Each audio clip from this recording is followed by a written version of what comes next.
ቃል በቃል ካልክ አሁን የድንግል ማርያም ከመሞት እና ከሞት መነሳት እንዳልከው አልተዘገበም በመጽሐፍ ቅዱስ። ቃል በቃል ብቻ አላልኩም ኪዳነ ምሕረት። ይህም ቃል በቃል ብቻ ሳይሆን እንደው በድንግዝግዝ በተምሳሌት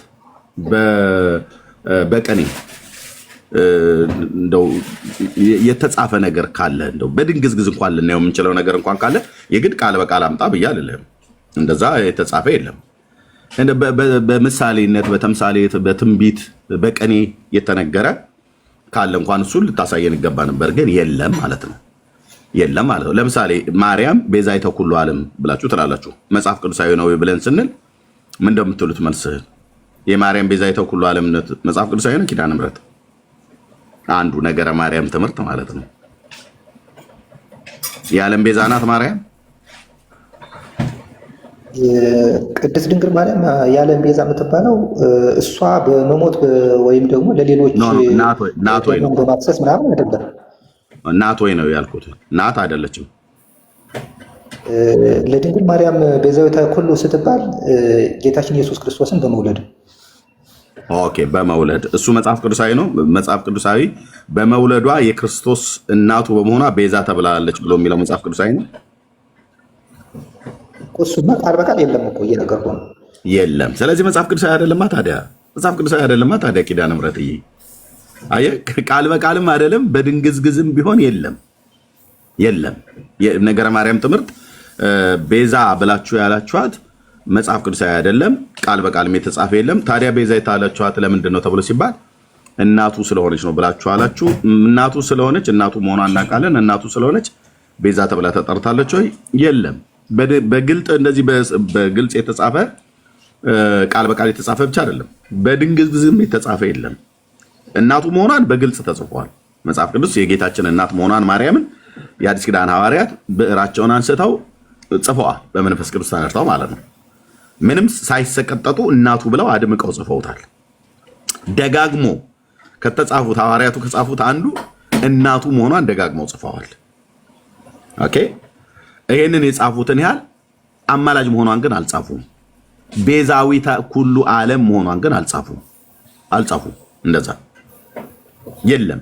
በድንግዝግዝም እንኳን የተጻፈ የለም። አይደለም በግልጽ ማለት ነው። እሺ፣ የዓለም ቤዛ መሆኗ ግን በእናትነት ነው ስለወለደችው ነው ብለህ አልከኝ። መጽሐፍ ቅዱስ ያለው የለም። ግን ኦርቶዶክስ እናቱ ስለሆነች አይደለም ቤዛዊተ ኩሉ ዓለም የተባለችው ለኃጢአተኞች ስለሞተች ነው ብላ ትላለች። ይሄንን ስታምናለህ ኪዳነ ምሕረት? ይሄን አላምንም። ይሄን አልቀበለውም። ያውም ነገረ ማርያም ትምህርት ነው ለኃጢአተኞች ሞታለች ብሎ የሚለው። ለኃጢአተኞች የሞተ ኢየሱስ ክርስቶስ ብቻ ነው። ማርያምም ሞታለች በኦርቶዶክስ ተዋሕዶ ቤተክርስቲያን አስተምሮት። ነገረ ማርያም ትምህርት መጽሐፉን ላሳይ እችላለሁ። የጳጳሳቱንም ብፁዓነ ሊቃነ ጳጳሳት ሲሰብኩ አሳያለሁ፣ ቪዲዮ ማለት ነው። ይሄ አስተምሮ ስህተት አስተምሮ ነው። አሁን ከ12ኛው ክፍለ ዘመን ጀምሮ የመጣ ስሁት አስተምሮ ነው እንጂ ትክክለኛ ኦርቶዶክስ ቤተክርስቲያን እንደዚህ ብላ አታስተምረው። ትክክለኛይቱ ኦርቶዶክስ ናት እንጂ ጻፈችው። ነገረ ማርያም መጽሐፍ የቤተክርስቲያኒቱ አይደለም እንዴ? ብፁዓነ ሊቃነ ጳጳሳት የኦርቶዶክስ አገልጋይ አይደሉ እንዴ? እሱን እኮ ነው ቅድም የነገርኩህ። ብዙ ቅጂዎች አሉ። ብዙ ቅጂዎች ሲዘጋጁ ስሁት አስተምሮዎች ይገባሉ ብያለሁ። ማን ያስገባው እኮ? እሱንማ በቤተክርስቲያን ውስጥ ያሉ አስተማሪዎች ነን የሚሉ ብዙ መጽሐፍትን የሚያዘጋጁ ሰዎች ናቸው። በፍጹም አባ ጊዮርጊስ ዘጋስጫ የኑፋቄ አስተማሪ ነው በኦርቶዶክስ። ዳግማዊ ቄርሎስ ነው በላይ ያለችው ቤተክርስቲያኒቱ። አባ ጊዮርጊስ ዘጋስጫ ኑፋቄ አስተማሪ ነው፣ ኑፋቄ አሾልኮ ያገባብን ነው ብለህ ትላለህ አንተ። ቤተክርስቲያኒቱ ዳግማዊ ቄርሎስ ነው በላይ ያለችው። ምንም እንኳ ቅዱስ ኤፍሬምም ይሁን አባ ጊዮርጊስ ዘጋስጫ ቢጽፉትም ድንግል ማርያም ለኃጢአተኞች ሞታለች የሚለውን ትምህርት እኔ አልቀበለው። ስለዚህ አባ ጊዮርጊስ ዘጋስጫ ነው የጻፈው። አየህ፣ አባ ጊዮርጊስ ዘጋስጫ ከህሊናው አንቅቶ ነው፣ ከሰይጣን ሰምቶ ነው፣ ከመንፈስ ቅዱስ ሰምቶ ነው የጻፈው እሱ ነው። ስለዚህ ቤተክርስቲያኒቱ ዳግማዊ ቄርሎስ ብላ የምትለው አባትን የጻፈው ማለት ነው። ምን ብሎ ነፍሳተ ወልድኪ ሶባ አርአየኪ በእሳተ ኩነኔ ዘሐሙ ብሎ ማለት ነው። ምን እናድርገው? ይህንን ካህናቱ ከላይ እስከታች ሲያዜሙት ያድራሉ።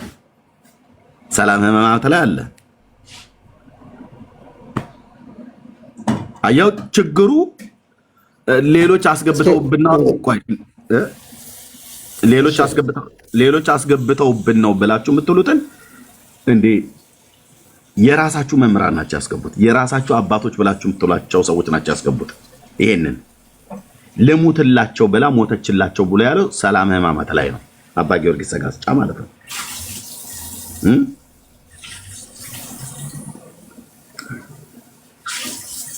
አዮ ገደለኝ ለኃጢአተኞች ልሙትላቸው ብላ አለች ይላል። ለኃጢአተኞች ለኃጢአታቸው ልሙትላቸው ብላ አለች ብሎ ተጽፏል ማለት ነው።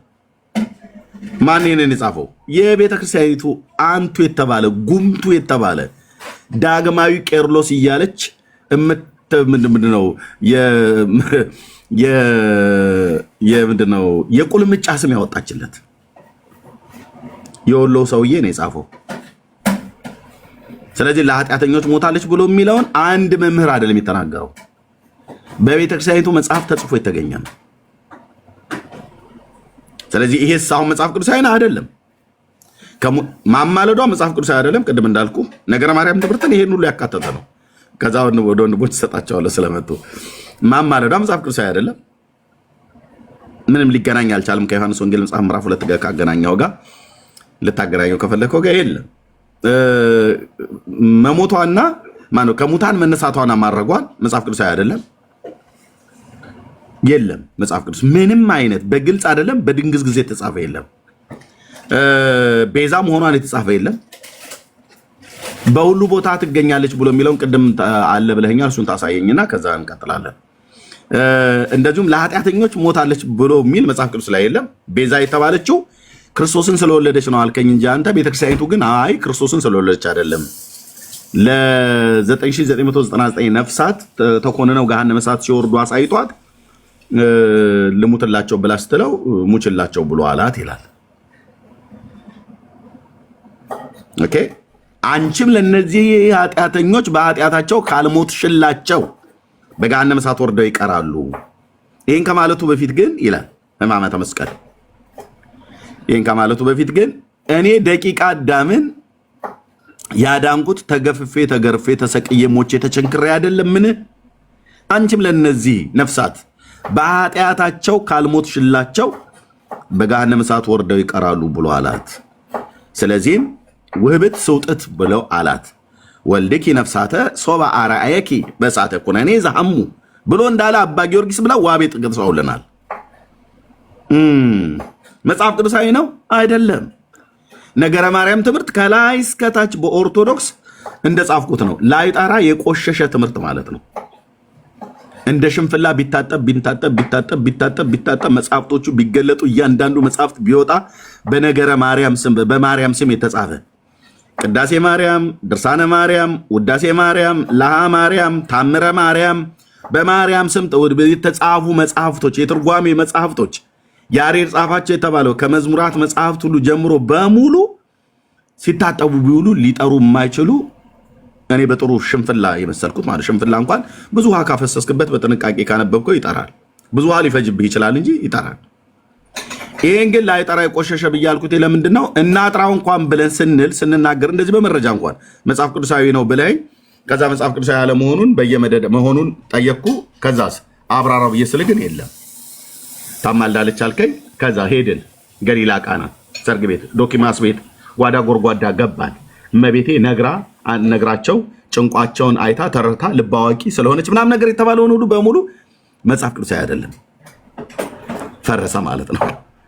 እና እያንዳንዱ ትምህርት ከላይ እስከታች ነገረ ማርያም ትምህርት በኦርቶዶክስ እኔ ህሊና እንዳለ ሰው እግዚአብሔር እንደሚፈራ ሰው 5% ምናልባት ይገኝ ይሆናል መጽሐፍ ቅዱሳዊ ሆኖ ማለት ነው። የኦርቶዶክስ 95% ግን የኦርቶዶክስ ነገረ ማርያም ትምህርት የቆሸሸውም ለዚህ ነው።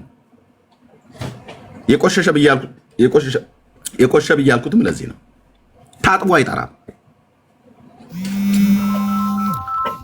እና ለምሳሌ ወንድምነት በኋላ ላይ ያሳይ እነ ሜላና ቢሲም ስለመጡ ለነሱ ልስጣቸው። መምህር በረከት ኤርሚ አንዴ ጠብቁኝማ፣ አንዴ ተፈልጌ ነው መለስ። ችግር የለም አውራና ና። እሺ ችግር የለም እንዳታስወርዱት ወገኖች። የኦርቶዶክስ ነገረ ማርያም ትምህርቷ ከላይ እስከታች ወንድሞቼ እናቶቼ በጥንቃቄ ካየኑ ከላይ እስከታች በመርዝ የተለወሰ ማር የሚመስል መንፈሳዊ ነገር የሚመስል ከእግዚአብሔር ቃል ይወጣ የሚመስል ግን አይደለ። አምጡ አስረጅ ብላችሁ ትሏቸው መጽሐፍ ቅዱሳዊ ማስረጃ ምንም ሊያቀርቡለት የሚችሉት መረጃ በሌለበት ነገረ ማርያም ትምህርታቸው እንደዚህ ከላይ እስከታች የተበላሸ ነው ማለት ነው። እንደ አንዳንዱን እንኳን ብለህ እንደምትለው እንደዛ እንደምትወስደው እንኳን እስኪ በጥንቃቄ እንየውና ይሄኛው ነገር ምናምን ብለህ እንኳን የምትለው ነገር የለም። ለዚህ ነው አሁን ሰው ቢመጣ እንገልጥ ነበር፣ መረጃውን እገልጥ ነበር፣ በቃ አቁም በቃ አቁም ብለህ እስክትለኝ ድረስ ከአንደኛው መጽሐፍት ወደ ሌላኛው መጽሐፍት፣ ከሌላኛው መጽሐፍት ወደ ሌላኛው መጽሐፍት፣ በግዕዝ በአማርኛ፣ በገጽ በምዕራፍ በቁጥር ስቶፕ አቁም፣ ኤርሚያስ በቃ ይብቃ፣ አቁም፣ መጽሐፍት እንደዚህ አትገላልጥ በላችሁ እስክትሉ ድረስ በመደዳ ነበር መገልጥ። በመደዳ 2 መጽሐፍ 3 መጽሐፍ ገልጬ አይደለም አቆመው፣ 4 5 6 10 መጽሐፍ ጠቅሼ አይደለም አቆመው። የጻፋችሁት እናንተ የጻፋችሁት ካላለቀ እኛም ደግሞ ማንበቡን እግዚአብሔር ጸጋ አብዝቶልን አንብበነዋል። ላይጠራ የቆሸሸ ነው። እርስ በርሱ የሚላተም ከመጽሐፍ ቅዱስ የሚጣላ ትምህርት ነው ብለን የምንለው። ጸጋ ይብዛላችሁ። ቢሲ እንኳን ደህና መጣ የምትለው ሀሳብ ካለ ማለት ትችላላችሁ። ታንክ ዩ የሚ ወንድሜ፣ እግዚአብሔር ይባርክህ። የተጠራ ነው እውነቱን መግለጥ ነው እና ትክክል ብለሃል። ይሄ ታጥቦ እንደ ሽንፍላ ሊጠራ ያልቻለ ነገር በተለይ ደግሞ በዚህ ዘመን በኤአይ ኢሉሚኔት በሚያደርግበት ዘመን አሁንም እንደዚህ አይነት ነገር መዳከራችን በእውነት የሚያሳዝን ነገር ነው። ግን የሁልጊዜ የምትደክምበት ነገር ነው። እውነት የሆነ ነገር በማስረጃ እየተገለጠ የምንናገረው ነው። ግን ይህንን ሁሉ የምናደርግበት ምክንያት የዚህ ሁሉ ፋይዳው ምንድን ነው የሚባል ሰው ወደ ብርሃን እንዲመጣ እውነትም እንዲገባው ነው። ግን እውነት ምንድን ነው? እውነትስ ምን ያደርጋል የሚለው ነገር ደግሞ ወሳኝ ነገር ነው። ምክንያቱም ህይወታችን የሚቀየረው ብርሃን የሚበራልን ክርስቶስ ማን እንደሆነ ታውቁ ዘንድ ተብሎ እንደተጻፈ ክርስቶስ የእግዚአብሔር ሚስጥር ስለሆነ እሱንም እንድናውቀው እሱንም ወደ ማወቅ ሙላት እንድንደርስ ስለተባለም የወንጌል መካከለኛ ክርስቶስ ነው። ክርስቶስ ከተሸፈነ ችግር አለ። እነዚህ ነገሮች ደግሞ እንደ ድሪቶ ተደርበው አንተ እንዳልከው ታጥቦ እንደ ሊጥ ቶሎ እንደማይጠራ ሽንፍላ ክርስቶስ ተሸፍኗል። የለም ግን አላልንም። ብዙዎቻችን ከዛ ስለመጣን ግን የኔ ፐርስፔክቲቭ ምንድነው? ይህ ነገር በጣም አደገኛ የሚያደርገው ታስታውስ ነው። ዕብራውያን ጌታ የመጣ ጊዜ ብዙዎቹ ክርስቶስን አላወቁትም ነበር። ለምን ቢባል ከልባቸው ሸፍጥ የተነሳ ነው እንጂ መጽሐፍን ስላላነበቡ አልነበረም። ጌታ ምን ብሎ ወቀሳቸው? እናንተ መጽሐፍን ትመረምራላችሁ አላቸው፣ ግን ሞቲቫችሁ እውነተኛ ስላልሆነ ነው እኮ አይደለ? አላወቃችሁ ማን እንደሆንኩ።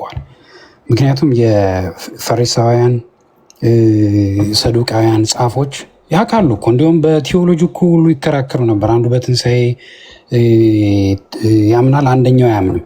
ኢየሱስ ላይ ግን ተባበሩ፣ እንዲህ እውነት ላይ ግን ተባበሩ፣ ሸፍጥ ሲሆን ግን ተባበሩ። የዕብራውያን የጂዎች ትልቁ ችግራቸው ምንድን ነበረ? ሃይማኖታቸውን ከሀገራቸው ከአይዴንቲቲ ጋር የሚያደርጉት አሸንክታብ ባህላቸው፣ ከጥቁር አዝሙድ ለአስራት የሚያወጡ ወገኞች ነበሩ። ክርስቶስን ግን አላወቁትም ነበር። ምክንያቱም ያ ነገራቸው አሕዛብን እንኳን ጴጥሮስ እስኪጥላ ድረስ ፎልስ አይዴንቲቲ ውስጥ ገብተው ነበር። ሃይማኖት ከባህል ከማንነት ጋር ሲተሳሰር ያሳውራል። አንድ ሰው መቁረጥ አለበት። እውነት ክርስቶስን ላውቅ ሲል እኛ ቤተሰቦቻችን ምናምናችን እውነት ሲገባን እኮ ተለይተናል። ከቤተሰቦቻችን ያስወረሱንን ኦርቶዶክስነት በልጅ ያየነው ቤተክርስቲያን ውስጥ ገብተን የምናውቀው ያ አትሞስፈር ሳንወደው ቀርቶ አይደለም፣ አርክቴክቱ ሳይናፍቀን ነገር አይደለም። ግን የገባን እውነት ስለነበር ነው ነፃ የሚያወጣው። እውነትንም ታውቃላችሁ፣ አሁን እውነትም አርነት ያወጣችኋል። እነ እስራኤላውያን የተሰናከሉበት ኢየሱስ ክርስቶስ በተገለጠ ጊዜ እንዳያውቁት። ከዛ ውስጥ አንድ ሰው ነበር አይደለ? በመጨረሻው እድሜ ላይ የእስራኤልን ማዳን አሳይተኛልና ብሎ ኢየሱስን በእጁ ይዞት አይደለ? ቤተ መቅደስ ውስጥ አሰናብተኛል። አንዳንድ ሰዎች እንደ ሳሙኤል እውነተኛውን ኢየሱስ የሚጠብቁ አሉ፣ እሱን ማየት የሚናፍቁ አሉ። አንዳንዶች ግን ወግን የሚጠብቁ አሉ። አንዳንዶች ገፍተው ወጥተው በሌሊት ሄደው ኢየሱስን ማነህ ምንድነህ ብለው ስለ እውነት ይጠይቃሉ። አንዳንዶች መጥተው ኮስሽን ያደርጉታል። አንተ ከዛ ከሆንክ ለምን የሴሎሙ ግንብ ፈረሰባቸው? ለምን እግዚአብሔር የት ሆኖ ነው ብለው ይጠይቃሉ። እውነትን የሚፈልጉ ሰዎች። ማርያም ራሷ ምን አለች? እውነት ማርያምን የምትወዱ ከሆነ አንድ ነገር ካፏ ወጥቷል፣ የሚሏችሁን አድርጉ።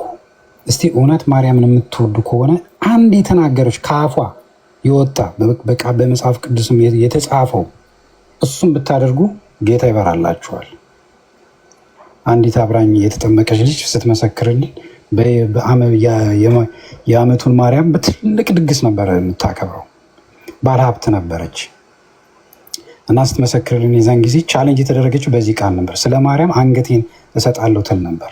አንቺ ማርያም ከወደድሻት እስቲ አንድ ነገር አድርጊ፣ ማርያም ያለችውን አንድ ነገር አድርጊ፣ እሱ የሚላችሁን አድርጉ ብላ ቻሌንጅ ያደረገቻት። ያንን ቻሌንጅ ተቀብላ ኢየሱስ የተናገረውን ቃል ሁሉ ማንበብ ጀመረች።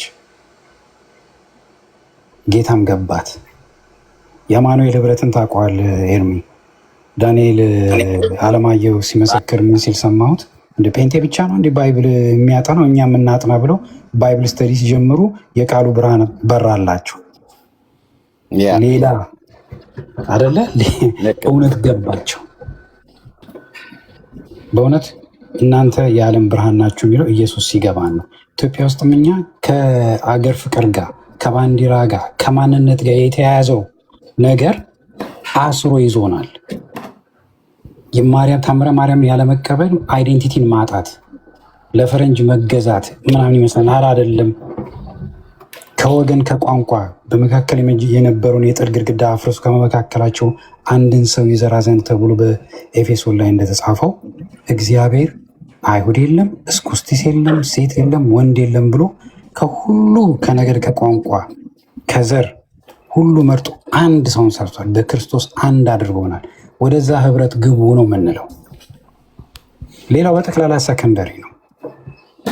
መጀመሪያ ኢየሱስ ሳይበራ ቤዛነትን በሱ ሳናገኝ አይሆንም። ስለዚህ ይሄ እንደ ጅዎቹ እንደታሰሩበት ከማንነት ጋር ከአይዴንቲቲ ጋር ከኢትዮጵያዊነት ጋር ከባንዲራ ጋር ካያያዛችሁት ኦርቶዶክስነትን ክርስቶስን አላወቃችሁትም። ፈሪሳውያን አይሁዶች እንደተሰናከሉ ትሰናከሉበታላችሁ። አንድ ነገር ልበልና ልጨርስ ኤርሚዬ። በጣም የሚገርመው እኔ ኮሌጅ እያለሁ ዌስተርን ሲቪላይዜሽንን ክላስ ወስጄ ነበር እና በእውነት የወንጌል ሲበራልህ ይሄ የምታየው ኢንላይትመንት ዩኒቨርሲቲዎች፣ ዩኒቨርሲቲ ኦፍ ኦክስፎርድ፣ ዩኒቨርሲቲ ኦፍ ፓሪስ፣ የል ዩኒቨርሲቲ ሁሉ የተጀመረው ሆስፒታል የተጀመረው ስልጣኔ እመርታ ያገኘው በክርስትና ነው። ያለ ዌስተርን ሲቪላይዜሽን ስልጣኔ፣ ያለ ክርስትና ዌስተርን ሲቪላይዜሽን የለም። የአሜሪካን ኮንስቲቱሽን የተጻፈው በመጽሐፍ ቅዱስ ነው። የፕሬዚደንሻሉ እንትኑ ራሱ ስልጣኑ የተዋቀረው በመጽሐፍ ቅዱስ እውነት ነው። የኮሚኒስት ኢስት ሰው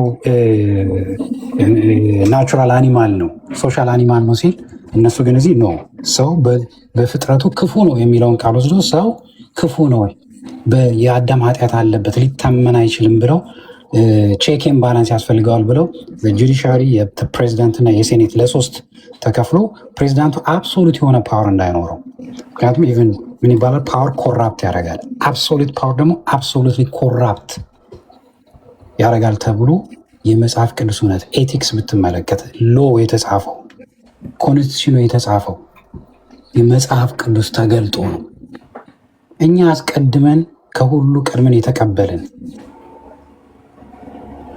የበራልን ምን ሆነን ነው ብለን መጠየቅ የአንድ ኢትዮጵያዊ ነኝ የሚስል ጥያቄው ነው። ወንጌል ነፃ የሚያወጣ ከሆነ ዌስተርን ሲቪላይዜሽንን ካመጣ እኛ ጋር ምን ሆኖ ነው ብለህ የማትጠይቅ ትውልድ ዘራፍ የምትል በከንቱ እውነት አልበራልህም። እሱን የጠየቅ ጊዜ በምን እንደተሸፈነ የገባህ ጊዜ የክርስቶስ የወንጌሉ ኃይል እንደተጭበረበረ በገባህ ጊዜ የዛን ጊዜ ነፃ ትወጣለህ። የዛን ጊዜ ይበራልሃል። የል ዩኒቨርሲቲ ውስጥ ምን ተብሎ ጽፏል? ቴዎሎጂ ዘ ኩዊን ኦፍ ሳይንስ ፊሎሶፊ ዘ ሃንድ ሜድን ይላል። ቴዎሎጂ የሳይንስ ቁንጮ ናት ሁላ ተብሎ ዓለምን የቀየረ ኃይል ያለው ነው። በእጃችን የተሰጠን የራሳችንን ህይወት ብቻ ሳይሆን መንግስትን፣ ትውልድን መቀየር የሚችል ነው። ምን ሆነናል ብለህ የማትጠይቅ ከሆነ የምትጋደለው ለሮንግ ለሆነ ከሆነ ግን ከንቱ ነው። ኤርሚዚ ወጥቶ ታምረ ማርያም ምናምን የሚለው ክርስቶስን ምንድን ነው የሚለው? መስቀሉ በፊታችሁ ተስሎ ነበር ማን አዚም አደረገባችሁ እንደተባለ አዚም የሆኑትን ነገር ሊያነሳላችሁ ነው እየደከመ ያለው። ምን ቸግሮት ነው ዝም ማለት ይችላል? ይህን ሁሉ ሼልፉ ላይ የሰበሰበው መጽሐፍ ለምንድን ነው? He's trying to show you the truth and the truth shall set you free። ሌላ ምንም ፐርሰናል ቨንዴታ የለበትም። ስለዚህ ከእሱ ጋር ልንቆም የሚገባው ለዚህ ነው። እውነት እንዲበራ ትውልዳችን አትሊስት የእኛ ትውልድ ቢሆን የሚቀጥለው ትውልድ እንዲድን ክርስቶስ እንዲበራ በምድራችን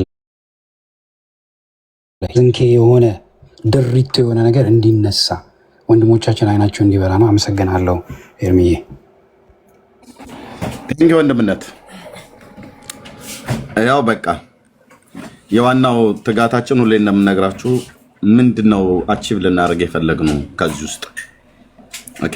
የቤተክርስቲያኒቱን መጽሐፍቶች በዚህ ነው ያልክ እህል ተበልቶ አይነበቡም ካላቸው ቅድስናና ካላቸው ደረጃ የተነሳ እህል ሳይበሉ ነው የሚነበቡት ብላ ቤተክርስቲያኒቱ መመሪያ ሰጥታ እኛም በዛው ዓለም ውስጥ በነበርንበት ሳለ እህል ሳንበላ እናነባቸው የነበሩ መጽሐፍቶች አሁን እህል እየበላን የሚሆን እህል ሳንበላ በደንብ በእርጋታ ስናነባቸው ሰማዩ ከምድር እንደሚርቅ አይነት ከመንፈሳዊ ዓለም የራቀ ወደ ክርስቶስ የሚያስጠጉ ሳይሆኑ እንደውም ከክርስቶስ የሚያርቁ በክርስቶስ እንድንታመን ሳይሆን እንደውም በእነሱ እንድንታመን የሚያደርግ በሰዎቹ በግለሰቦቹ ብቻ ሳይሆን በተቀበሩበት መቃብር በረገጡት አፈር እንድንታመን አጽማቸውን እንድንዳስስ ዳሰንም መንግስተ ሰማያት እኛና የኛ የሆነ ዘር ትውልድ ጭምር እስከ 10 ትውልድ እስከ 20 ትውልድ ድረስ ሁሉ ጭምር እንደሚምርላቸው ቃል ኪዳን ገባላቸው ብሎ የሚል ወንድሞቼ ከመንፈሳዊ ዓለም የተፋታ ዕውቀትን ጽፈው ተገኝተዋል ማለት ነው። መጽሐፍቶቹ አነበብን ኑና ያነበብነውን መጽሐፍ እንጠይቃችሁ። እናንተ ዕለት ዕለት ታነቧቸዋላችሁ፣ እኛ ግን አንድ አንብበናቸዋል። ተጠየቁ ብለን ስንላቸው አይጠየቁም። ወገኖች አይጠየቁም። ኦርቶዶክሳውያን አንድ ወላጅ በወለደው ልጁ እንደሚያፍር ኦርቶዶክሳውያን በራሳቸው መጽሐፍቶች ነው እያፈሩ ያሉት። ለምን በራሳችሁ መጽሐፍ ታፍራላችሁ? እነዚህ መጽሐፍቶችን አጋንንትን ለማባረር ትደግሟቸዋላችሁ።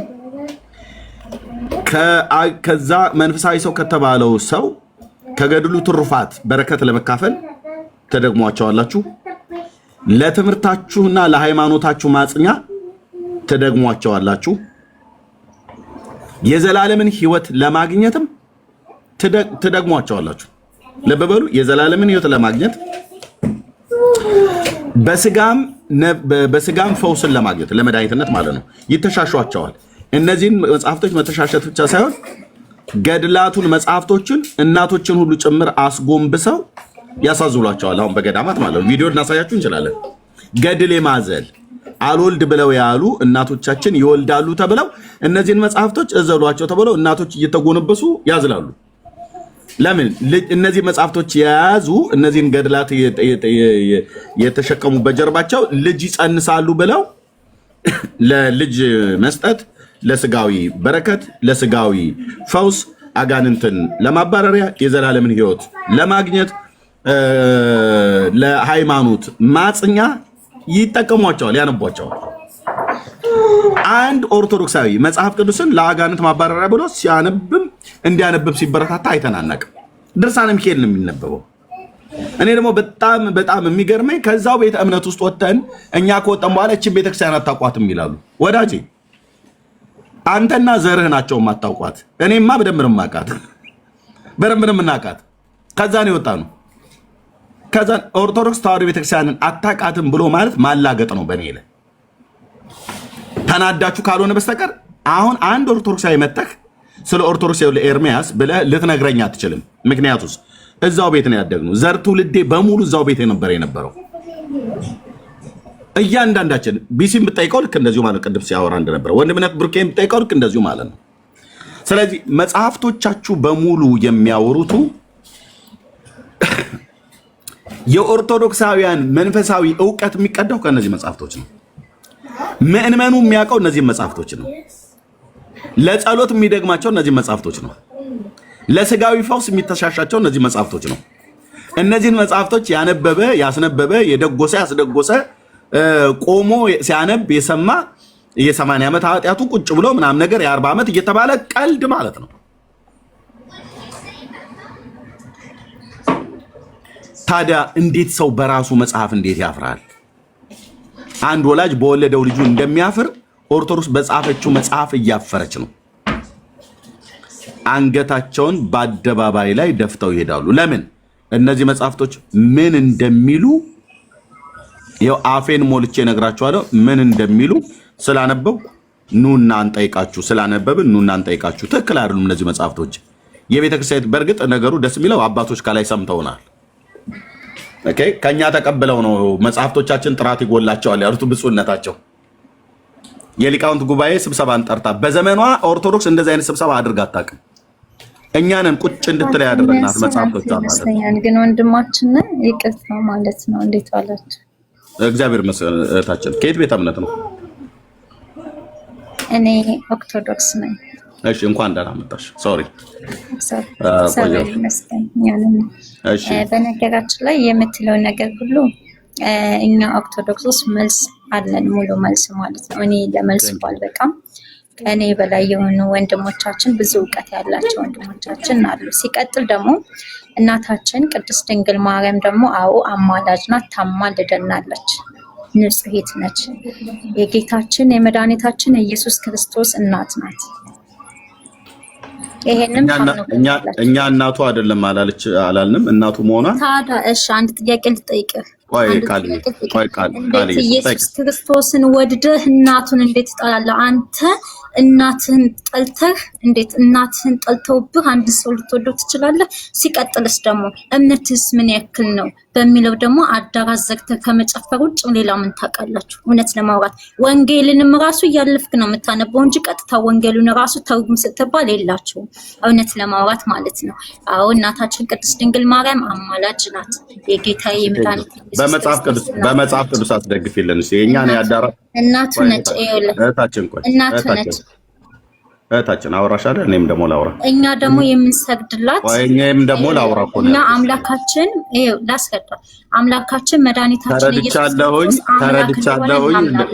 እናታችን ቅድስት ድንግል ማርያም ደግሞ አማላጅ እንደሆነች እናምናለን። ግን እሱን በመጽሐፍ ቅዱስ አላመለክንም። እህታችን አምላክ ይቻላል። ኧረ በመድኃኒዓለም ኦኬ። እኛ እናቱ አይደለችም ብለን አላልንም። እኛ የወንጌል አማኞች ነን። እናቱ መሆኗን እናንተ አይደላችሁ የምትነግሩን። የአዲስ ኪዳን ጸሐፍት ሐዋርያት ሙሉ በሙሉ ነግረውናል፣ የጌታችን እናት መሆኗን ማለት ነው። ኦኬ። ሐዋርያቱ አድምጭኝ። ሐዋርያቱ ያልነገሩን እናንተ ግን የምትነግሩን ሌላ ነገር አለ። ሐዋርያቱ እናቱ መሆኗን ነግረውናል፣ ጽፈውልናል፣ ወንጌሉ ይነግረናል። እኛም ጴንጤዎች እንደዚህ ነው የምናምነው። የጌታችን እናት ከዲጃ ነች፣ አየለች ነች ብለን አላልንም። ማርያም ናት፣ ምንም ጥርጥር የለው። የማይካድ ሀቅ ነው በእኛም ዘንድ ማለት ነው። አሁን እኛ ግን የካድ ነው፣ እናንተ ግን ያመናችሁት ሐዋርያቱ እናቱ መሆኗን አድምቀው የጻፉትን ያህል አማላጅ መሆኗን የጻፉት የለም። እናንተ ግን ነች ብላችኋል። አንቺም አሁን ደጋግመሽ ቃል ኪዳን ይሄው ጌታችን መድኃኒታችን ኢየሱስ ክርስቶስ። እሺ፣ ከቢሲ ጋር አውሪ፣ መረጃውን ስጪው። ከቢሲ ጋር አውሪ፣ ከጠገብሽ ካለ ወንድም ጋር መረጃውን ስጪው። ያ ቢሲ ወንድምነት አውራ። አንድ ስልክ ነው ያለኝ፣ መረጃ ማውጣት አልችልም። በነገራችን ላይ ግን ለነገ መጥቼ መረጃውን ላቀርብላችሁ እችላለሁ። ችግር የለብኝም። እሺ በቃ በነሳ ቃል ሲቀጥል ደግሞ ማለት ነው እኛ ጌታችን መድኃኒታችን ኢየሱስ ክርስቶስ አምላክ ነው፣ እውነተኛ አምላክ ነው፣ የጌቶች ጌታ የንጉሶች ንጉስ ነው እናምናለን። የአምልኮ ስግደት እንሰግድለታለን። አንደኛ ነገር ማለት ነው የአምልኮ ስግደት እንሰግዳለን። መጀመሪያ የጸጋ ስግደት ደግሞ ለቅዱሳኖች እንሰግዳለን። ለምን? ጌታችን መድኃኒታችን ኢየሱስ ክርስቶስ እኔ ያከበርኳቸውን ሁሉ አክብሩ ብሎናልና በእነሱ ላይ መንፈስ ቅዱስ አለና በእነሱ ላይ መንፈስ ቅዱስ ተሞልቶ እኛ እንድናለንና በእነሱ እናምናለን። ግን እሳ እንደናንተ ደግሞ ልጅን ወዶ እናትን መጥላት ማለት ምን ያክል ይሄ ከሃይማኖት ሲጀመር ከሃይማኖታችሁ ኢየሱስ ክርስቶስን እንወደዋለን ትላላችሁ እንጂ የምትወዱት ባፋችሁ ነው እንጂ በፍጹም እውነተኛ አምላክ ነው ብላችሁ ያመናችሁበትም አይደለም። ምክንያቱም አንድ ነገር ይሄን ብታምኑ ኑሮ አዳራሽ ዘግተህ አትጨፍርም ነበረ። ሲቀጥል ደግሞ ኢየሱስ ክርስቶስ እና የኢየሱስ ክርስቶስ እናትን አትክድም ነበረ። ይሄን አስረግጬ የምነግርህ ማለት ነው። እሺ ወንድማችን ደግሞ ይናገር ስሚው። አሁን ቴንክ ዩ መጀመሪያ እሷን መች ጠላናት? መች እንደው እውነተኛ ከሆንሽ እንደው ትልቅ ሰው ትመስኛለሽ። ያ መጀመሪያ ማርያምን አንጠላትም፣ የሚገባትን ክብር እንሰጣለን። እንዲያውም ሰሞኑን ኢየሱስ ማርያም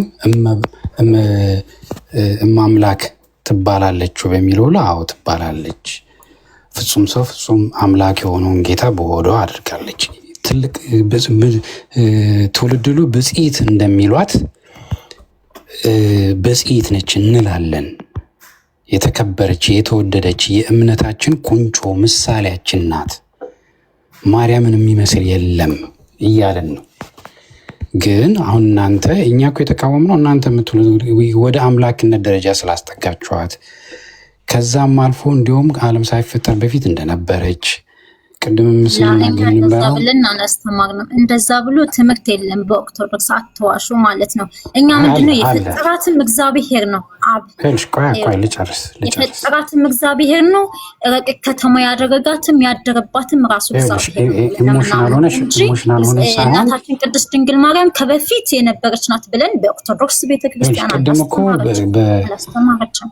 አሁን እኛ እኮ በጣም በጸጋ ነው። እኛም ደግሞ ከፈጣሪ በላይ ሆነን አናመልካትም። ለጸጋ ስግደት እንሰግድላታለን፣ ሲቀጥልም እናከብራታለን አልኩ። ግን እሳ ከኢየሱስ ክርስቶስ በላይ ናት ብለን እኛ በፍጹም አላልንም። የምንሰግድላት የጸጋ ስግደት ነው አልኩ። እናንተ ደግሞ ለኢየሱስ ክርስቶስ ይቅርና ሲጀመር ስግደትን ታውቁታላችሁ። እንደ እውነት ለማውራት ማለት ስገድ እንኳን ይላል ለአንድ አምላክ ስገድ ይላል። እስቲ አስተምሪን እስቲ በመጽሐፍ ቅዱስ። እሺ ይኸውልሽ እዚህኛ የሳትነው ነገር ካለ ያልገባን ነገር ካለ አስተምሪን። አሁን አንቺ የምትይው ቅድም እኔ የመጽሐፍ ቅዱስ ወይም የኦርቶዶክስን ቀኖናና ትምህርት በደንብ አላቅም ብለሻል። ስለዚህ ስለ ትህትናሽ አመሰግንሻለሁ። ግን አሁን አንቺ እንዳልሽው አታውቁም ያልሽው ነገር እስቲ የጸጋ ስግደት የሚባለው ነገር እስቲ በመጽሐፍ ቅዱስ እስቲ አስተምሪን፣ እስቲ ግለጭልን።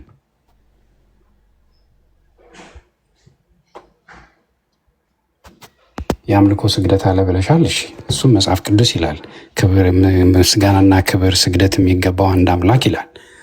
የጸጋ ስግደት የሚለውን እስቲ በመጽሐፍ ቅዱስ ሐዋርያቱ የጸጋ ስግደት ሰግደዋል ለቅዱሳን ሰማዕታት ለማርያም። እስቲ ንገሪን። እኛ ለቃሉ ታማኝና ለቃሉ እንገዛለን።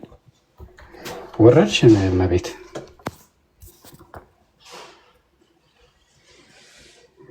ሜሎስ ወዴት ሄደ? እሺ ቅታ ማለት ነው ኮኔክሽን ያወራዳኝ እሱ በዛ ነው። ኦኬ ሰንተ ጥያቄ ገብቶሻል? የአምልኮ ስግደት ማለት አንድ አምላክ ለሆነ ለጌታችን ለመድኃኒታችን ለኢየሱስ ክርስቶስ የምንሰግደው ነው ማለት ነው።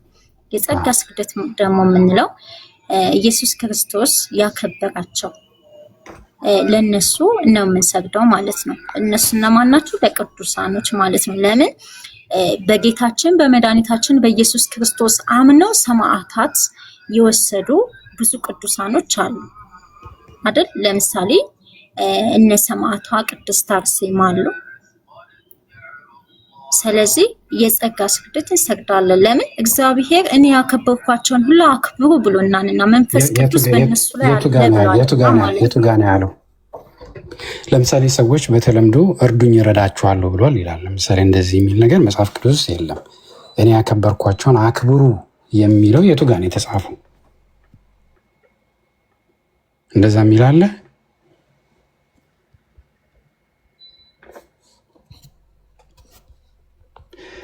ለምሳሌ አሁን አንዳንድ ነገሮች ይገባኛል። ለምሳሌ አምላክን የሚያህል ነገር በሆዷ የተሸከመች እናት ከሌላው ሰው እንዴት እኩል እንቆጥራታለን የሚለው ነገር ከቅናት የወጣ ነገር ነው። እሱን አንደርስታንድ አደርጋለሁ።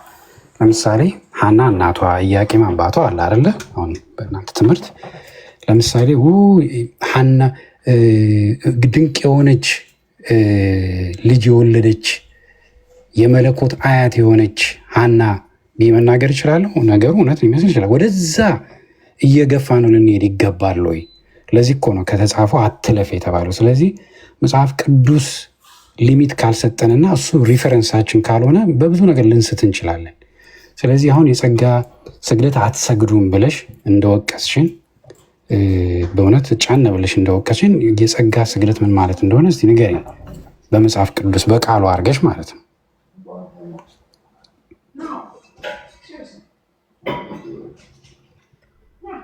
አስፈታው እኮ የመጽሐፍ ቅዱስ እያልኩ ሳይሆን እኔ እያልኩ ያለሁት የጸጋ ስግደት በሚለው መለስኩልህ። የጸጋ ስግደት ማለት አምላካችን መድኃኒታችን ኢየሱስ ክርስቶስ ለእሱ ሰማዕታት የሆኑና እሱ ያከበራቸውን ለእነሱ ይሰግዳል። እነሱ ደግሞ ምንድነው የጸጋ ስግደት ለቅዱሳኖች ይሰግዳሉ።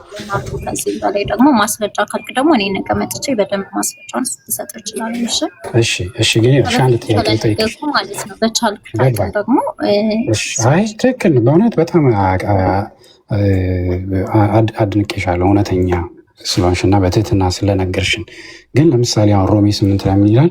እግዚአብሔር አስቀድሞ ያወቃቸውን ጠራቸው፣ የጠራቸውን አከበራቸው፣ ያከበራቸውን አጸደቃቸው ብሎ ስለኛ በክርስቶስ ላመኑት ሁሉ እንደዛ ብሏል። ስለዚህ እግዚአብሔር እኛን ቅዱሳን እሱም አክብሮናል።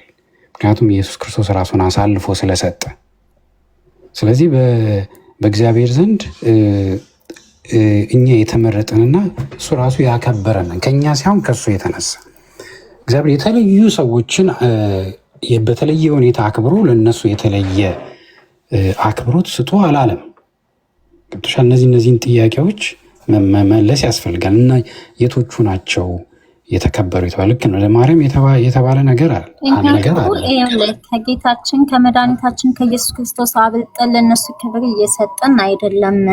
እኛ ይኸውልህ እናመልካቸዋለን እያልን አይደለም፣ ግን መንፈስ ቅዱስ በእነሱ ላይ ያድራል። እሱም ደግሞ ጌታችን መድኃኒታችን ኢየሱስ ክርስቶስ እንኳን ይቅርና ለሱ ሰማዕታት የሆኑትንና ይቅርና እግዚአብሔር ያከበራቸውን ይቅርና የሰው ልጆች እንኳን ሁሉ እኮ እንደራሳችሁ ውደዱ አክብሩ ብሎናል አይደል? እንደ እንኳን ቅዱሳንን ይቅርና ማለት ነው አይደል? እንግዲህ ስህተት ነው ካልክ ደግሞ ስለዚህ ምንድነው ይቅርና ለቅዱሳኖች ይቅርና ለኖርማን እንኳን ለኛ እንኳን ለኖርማን እንኳን እንደ ማንኛውም ሰው ውደዷቸው፣ እንደራሳችሁ ውደዱ አክብሩ ብሎናል ማለት ነውና በዚህ መረዳት ትችላለህ። አንደኛ ነገር ማለት ነው። ግን እሳ ከፈጣሪያችን በላይ ለነሱ ክብር ሰጠን እንትን እያልን አይደለም። ግን እሳ አዎ ቅዱሳኖች ናቸው እና ክብራቸዋለን፣ የጸጋ ስግደት እንሰግድላቸዋለን። ለምን?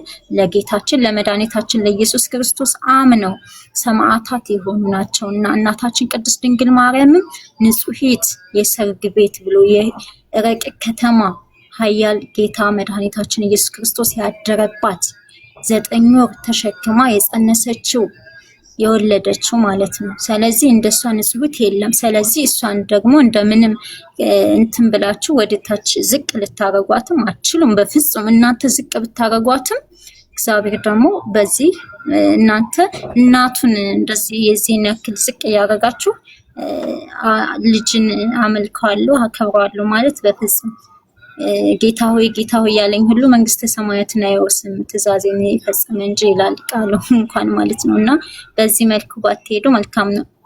እርግጥ እናንተን እያልኳቸው አይደለም፣ ብዙ አሉ ወንድሞቻችን ማለት ነው እናታችን ቅድስት ድንግል ማርያምን የሚሳደባሉ አይደል? እንደውም ዘግዝቀው ሁሉም ይሳደባሉ። ብዙ ጴንጤዎች ስላጋጠመኝ ነው። እነሱ ልክ አይደለም። እሺ በቃ ነገ ስትመጪ የቤዛ ስግደት ምን እንደሆነ ታስረጅናለሽ። ቴንኪው እህት አለም።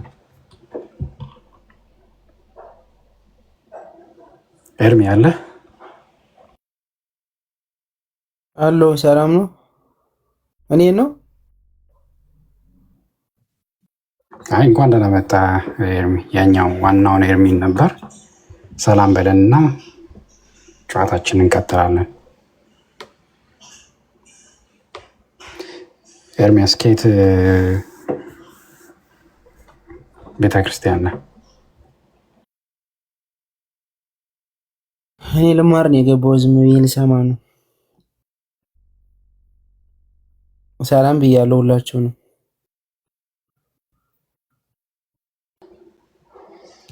ሰላም ይብዛ ወንድም አለው።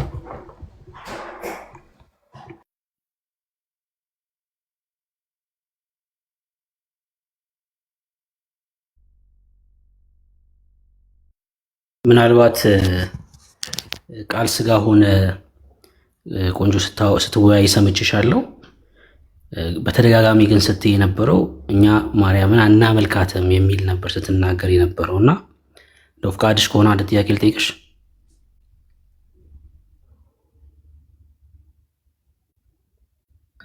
አይ ይህንን ያልኩበት ምክንያት ከፈጣሪ በላይ እያመለካችኋት ነው ስላለኝ ነው። እኛ ከፈጣሪ በላይ እያመለክናት አይደለም፣ ግን እሷ ከፈጣሪ በታች ከፍጡራን በላይ ደግሞ ንጹሕት የሆነች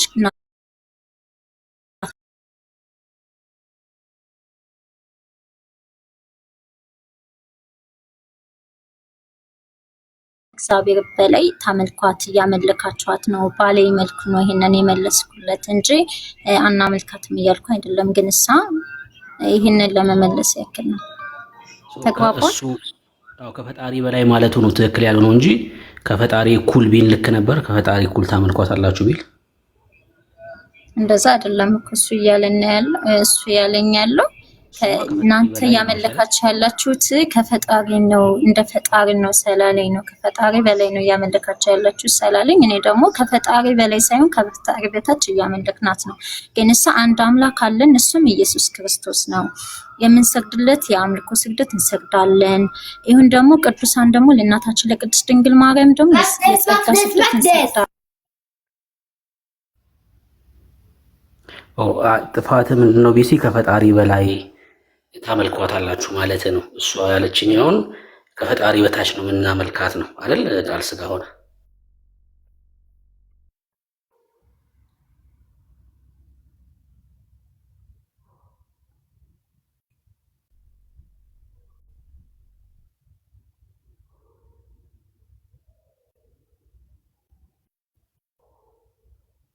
ብሩኬ ነህ እንዴ? እንዴት ነህ ብሩኬ? ሰላም ነው? ኤርሚ እንኳን ደህና መጣክ።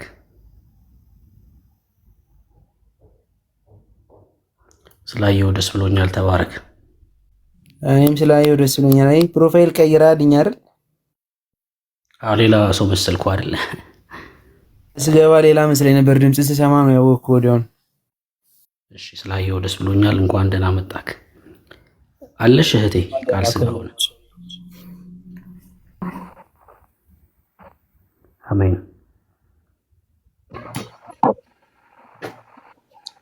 ይቅርታ የለውም ነበር።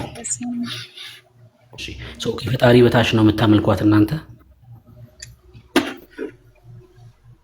ምን አልከኝ? ወንድሜ ይቆራረጥ። ከፈጣሪ በታች ነው የምታመልኳት እናንተ? ግልጽ አልሆነልህም? በቅድሚያ እኮ አንድ አምላክ አለን አልኩ። እሱም ፈጣሪያችን መድኃኒታችን ኢየሱስ ክርስቶስ። ከሱ በታች ደግሞ እናታችን ቅድስት ድንግል ማርያም አለች። ታመልኳታላችሁ ከሱ በታች? የጸጋ ስግደት እንሰግድላታለን፣ እሱም ደግሞ እናከብራታለን እንጂ አታመልኳትም አይደል? እናከብራታለን። ታማልደናለች ከጌታችን ከመድኃኒታችን ከኢየሱስ ክርስቶስ ዘንድ አማላጅ ናት እንጂ አምልኮን ለሷ አትሰጡም አይደል? አታመልኳትም አዎ አናመልካትም በኝ ማታመልኪያት ከሆነ አንቺ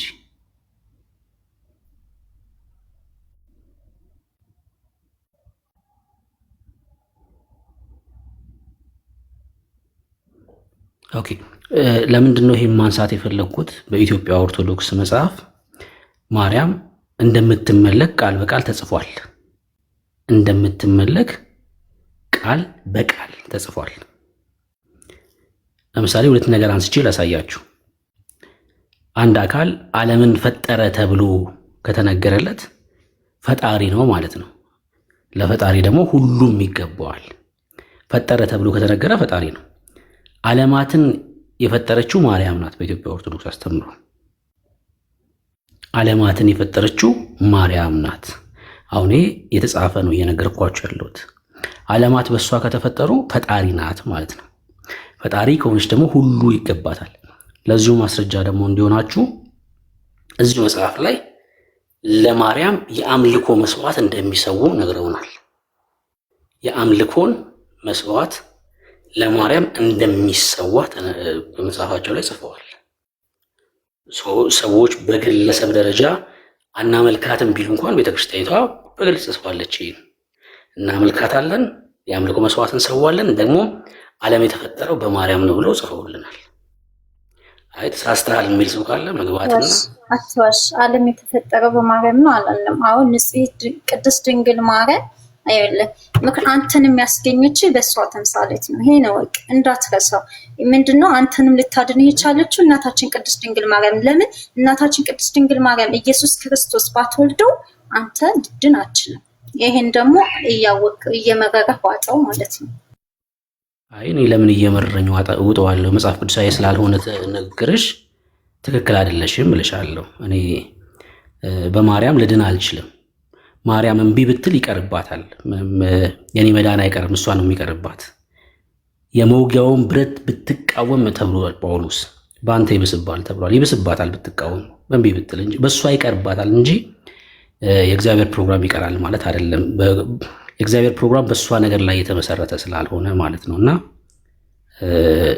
በእሷ ምክንያት ልድን አልችልም።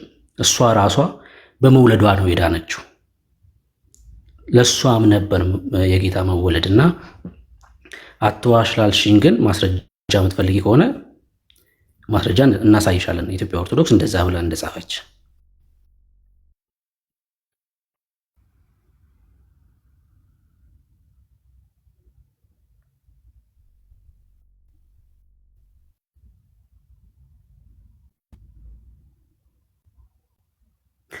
እሷ እምቢ ብትል የሚለው ሐሳባቸው በጣም ያዝናናኛል። ለምሳሌ ገብርኤል እምቢ ቢል ሰው አይድንም ነበር ማለት?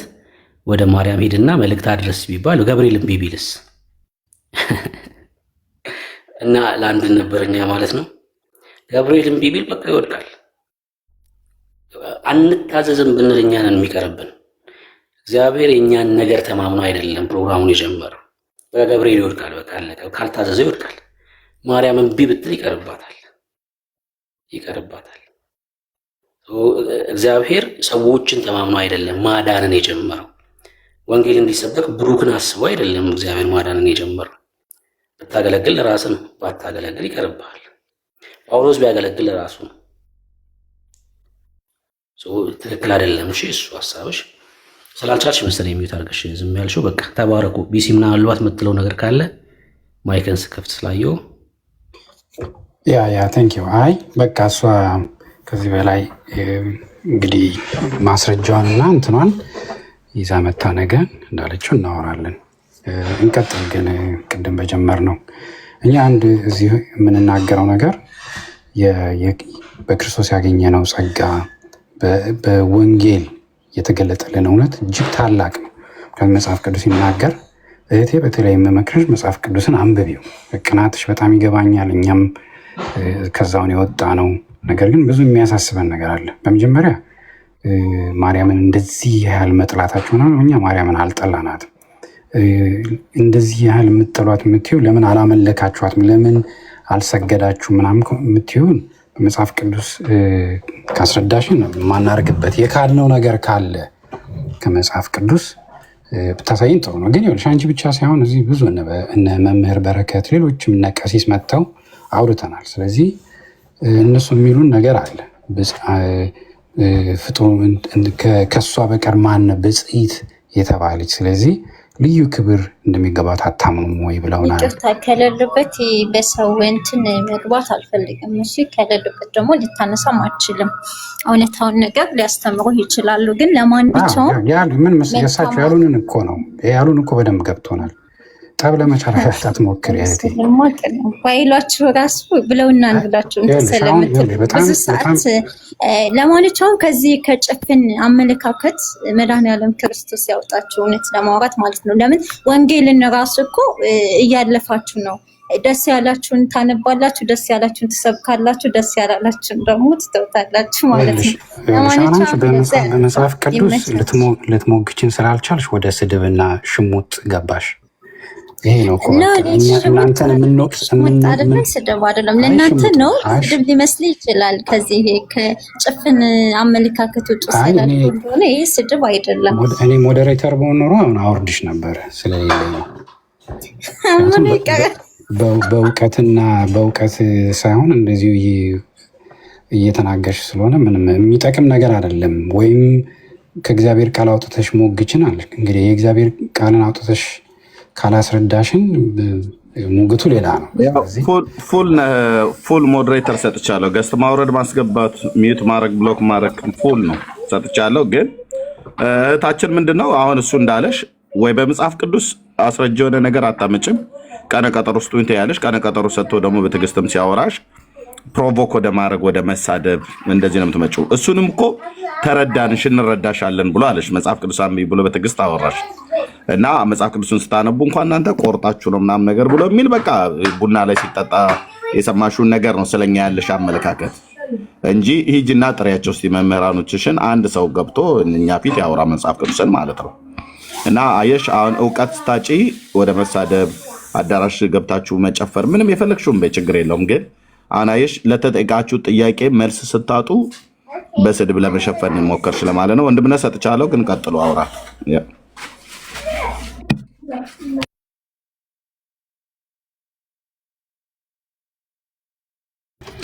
የኔ አንደኛ ሙግቴ ምንድነው ለወንድም ኦርቶዶክስ ወንድሞቼ ሂስቶሪክሊ ራሱ ኦርቶዶክስ ቤተክርስቲያን ስንመለከታት ያደግንባት ብዙ የሚያሳስበን ነገር አለ።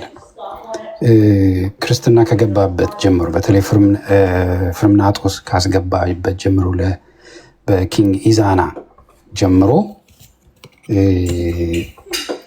ቀዳሚ ነን። ይሄ እውነት የሆነ ነገር ነው።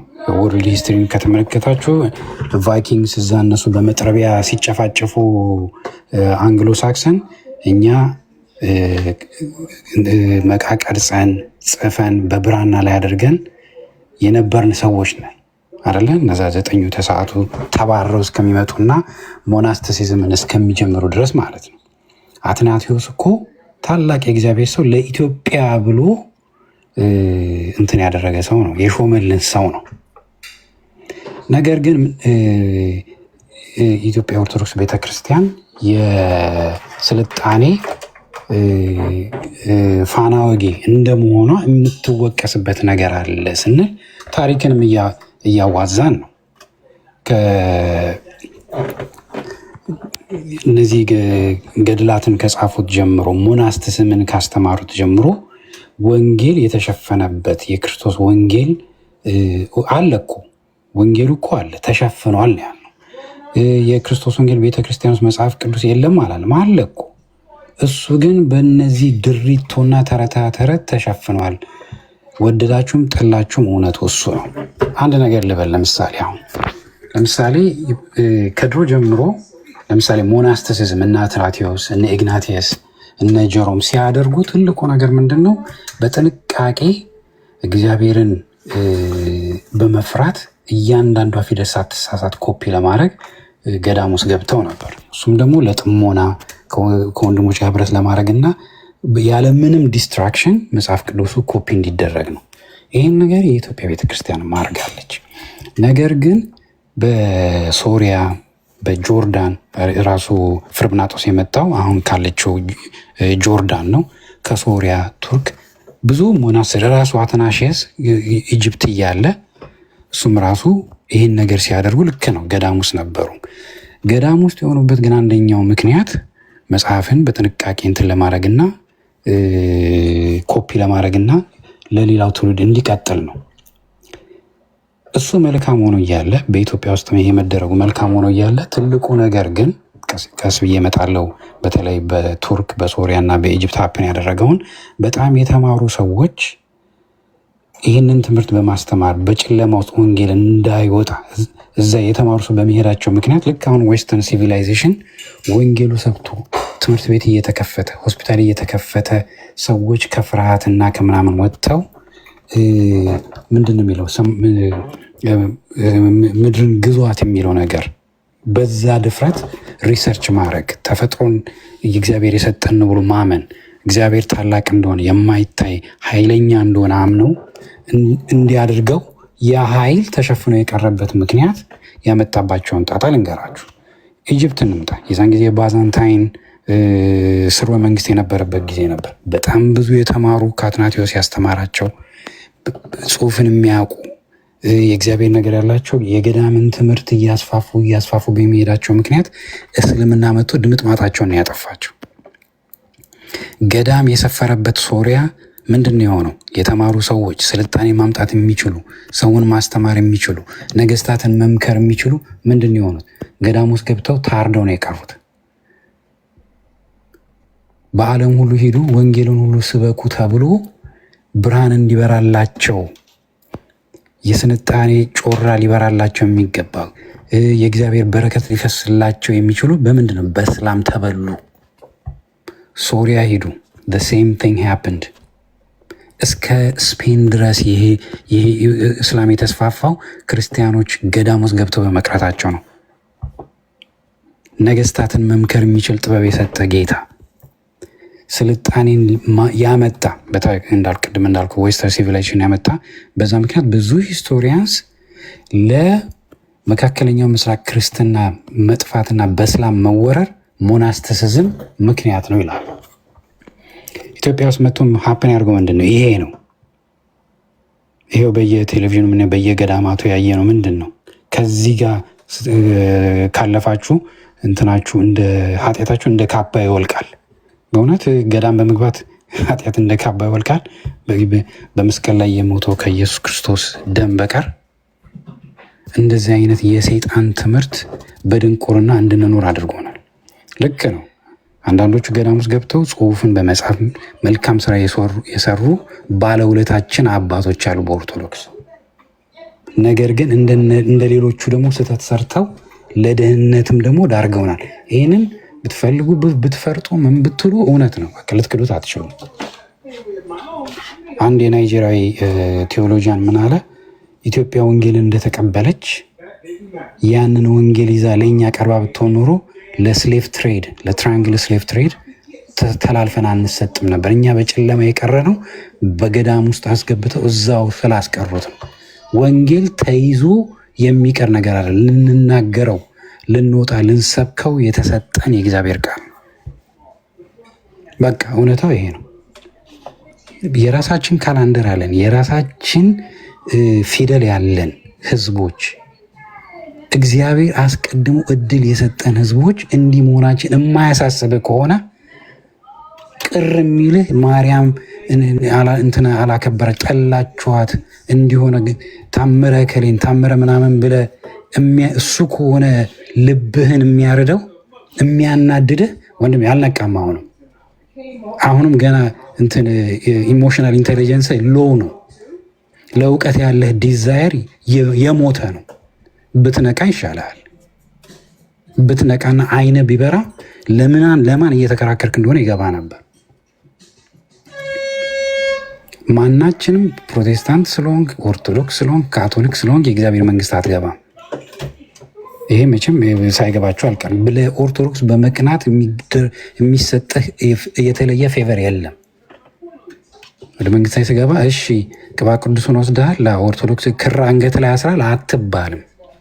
ይሄ እኮ በቃ እውነት ነው። ግን ይሄ እኔ በተለይ ደግሞ ፎር ዘ ያንግ ጄኔሬሽን አም ጀስት አድቫይዚንግ ዩ ኦፕን ዩር አይስ። በቃ ዝም ብለህ እንትን ብትል ከስር ብትሳደብ ምን ብትል በቃ ቆም ብለህ ዋት ኢዝ አወር ሚስቴክ፣ የቱ ጋር የሳት ነው ምንድን ነው ብለህ ታሪክን ግለጥ፣ አንብብ። በጣም የምትገረማለህ። የባሪያ ሽያጭ እየተደረገ እንኳን ኦርቶዶክስ በግልጽ አላወገዘችም። ይሄን ታውቃለህ? this is documented truth። አሜሪካኖቹ ስሌቭ ትሬድ እስካሁን ድረስ የሚያፍሩበት ምክንያት ምንድን ነው? ሳውዘርን ባፕቲስት በግልጽ ትልቅ በደል በድለናል ያሉት እነ ጆናታን ኤድዋርድስ የታወቁ ቴዎሎጂያንስ አሜሪካን ውስጥ ስሌቭ ትሬድ ሲደረግ ቃሉን አጣሙ ያደረጉበት ያፍሩበታል። ለምን? ዞር ብለው ሲያዩ ስህተታቸውን ስላወቁ።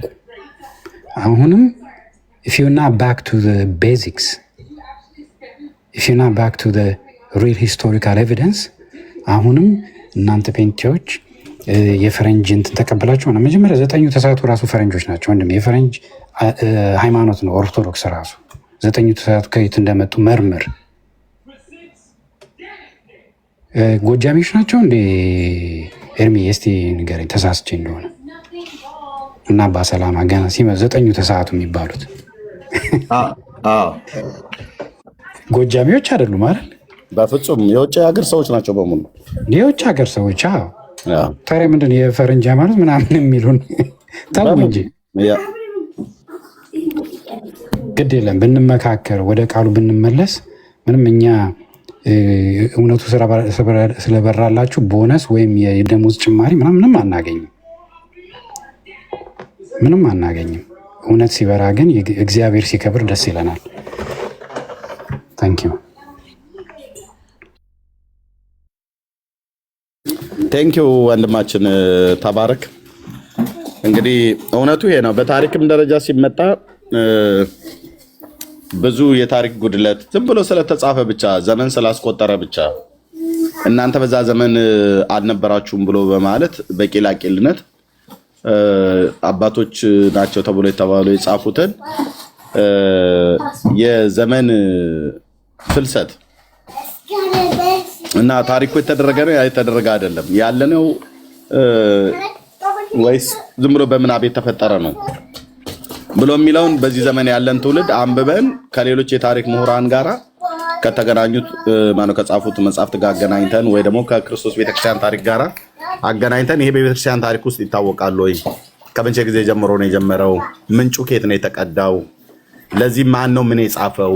ያ የጻፈው ጽሁፍ ከሌሎች የታሪክ መድብለ ጋራ ከተጻፈው ጋር ተመሳሳይነት አለው የለውም? ከመጽሐፍ ቅዱስ ከእግዚአብሔር ቃል ጋር እንዴት ይጋጫል ወይ እንዴት ይስማማል? ለነገረ ድነት ለኛ የሚጠቅመን ምንድነው? ብንተወስ ምንድነው የማይጠቅመን ነገር?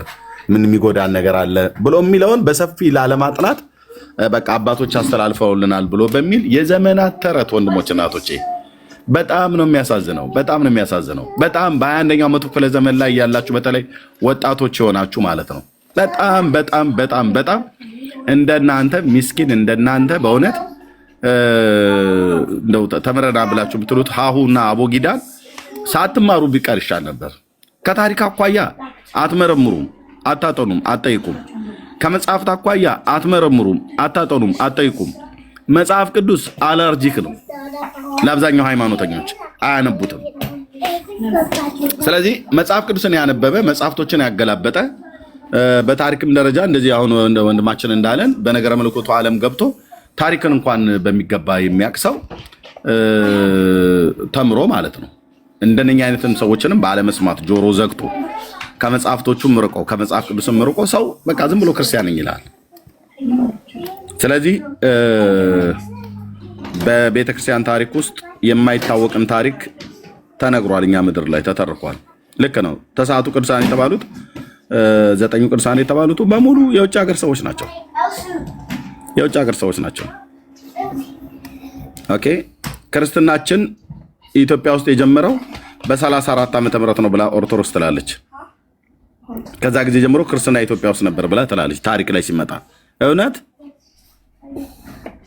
አዎ እንዴ ኤርሚያስ ልታጠራጥረን ይላሉ። እውነት ነበረ ኢትዮጵያ ውስጥ ክርስትና ከ34 ዓመተ ምህረት ጀምሮ ነበር።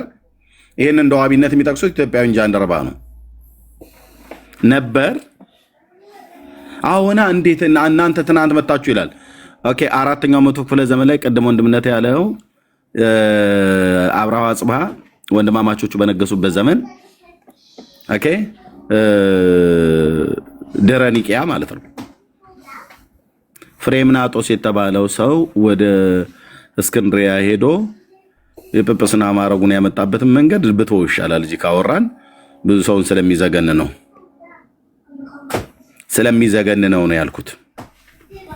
የተጻፈውን ካሜራ ከፍቼ ማሳየት እችላለሁ። እና ጳጳስ ለጳጳስ ከንፈር ተሳስሞ ጵጵስና ተቀበለ ብሎ የሚል ከዚህ የበለጠ ወንድሞች እናቶቼ በእውነት እንደዚህ የተግማማ ትምህርት አለ? ወንድ ለወንድ ጳጳሱን ከንፈሩን ስሞት ተሳስመው ጵጵስናውን ይዞ መጣ ይላሉ።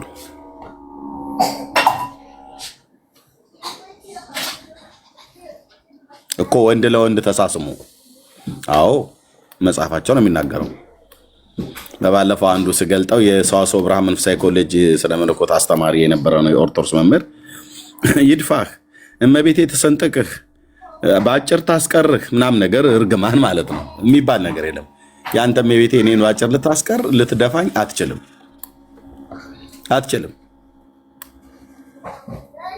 እንዳታነበው ማን አንብባለህ የሰው መጽሐፍ ማን አውጣ ይወጣ ቤተክርስቲያኒቱ የጻፈችውን እናነባው መስሎ።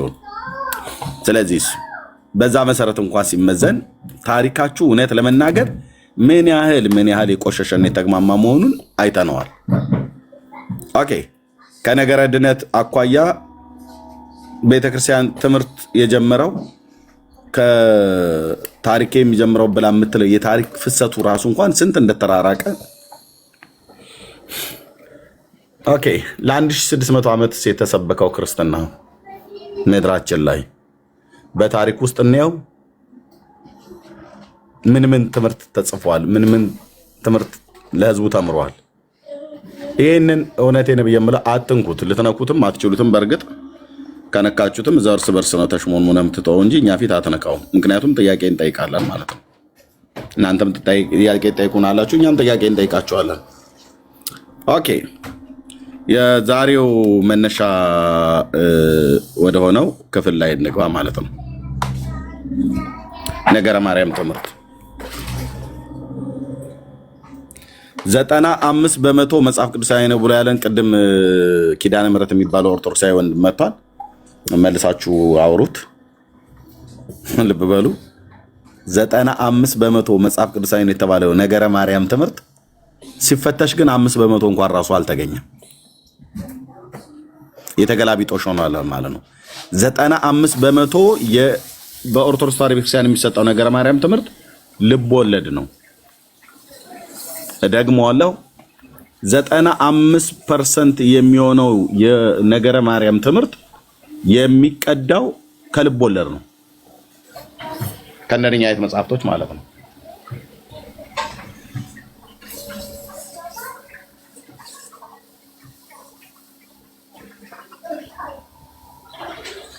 የጌታ እናት ማርያም ታማልዳለች ብለህ ስትለው አዎ ይልሃል። መጽሐፍ ቅዱሳዊ መረጃ ጥቅስ ስጠን፣ የላቸውም። እና ታምረ ማርያምን ይጠቅስልሃል በላይ ሰብን አማለደች ብሎ። ታምረ ማርያምን ከጠቀስክ ለትምህርት ጠቅሰዋል ማለት ነው። ስለዚህ ለመከራከሪያነት ይውላል ማለት ነው። አይ በእነሱ አንከራከርባቸውም ይላል። የማትከራከርበትን መጽሐፍ ዋቢ አድርገህ ማን ነው ጠቃሽ ያደረገ? አንተ ታምረ ማርያምን ከጠቀስከው ለትምህርት አውለዋል ማለት ነው። ለትምህርት ካዋልከው ደግሞ የቤተክርስቲያን ትምህርት መሰረቷ ነው።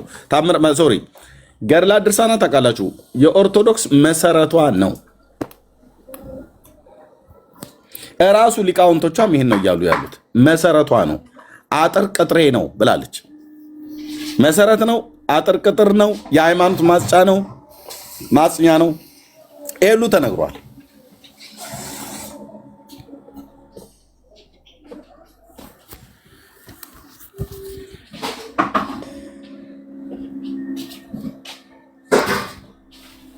ማን ነው ደፍሮ የሚረግጠው አልኩ።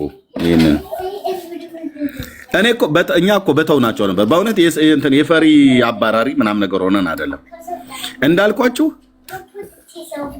እነዚህን መጽሐፍቶች ከላይ መጽሐፍ ቅዱስ ፒክቸሩ ላይ የምታዩት ከላይ ያለው መጽሐፍ ቅዱስ ነው። እነዚህን መጽሐፍቶች ከመጽሐፍ ቅዱስ ውጭ ያለው ማለት ነው በሙሉ ለበረከት፣ ለስጋ ፈውስ፣ አጋንንት ለማባረሪያ፣ ለጸሎት፣ ለትምህርት፣ ለዘላለም ሕይወት ይጠቀሟቸዋል፣ ይጸልዩዋቸዋል፣ ይደግሟቸዋል፣ ይደጋግሟቸዋል፣ ያስተምሩባቸዋል። የኦርቶዶክስ የዘመናት ቀለባቸው ነው። መንፈሳዊ ቀለባቸው ከነዚህ መጽሐፍት ነው የሚቀዳው፣ ኖት ከመጽሐፍ ቅዱስ።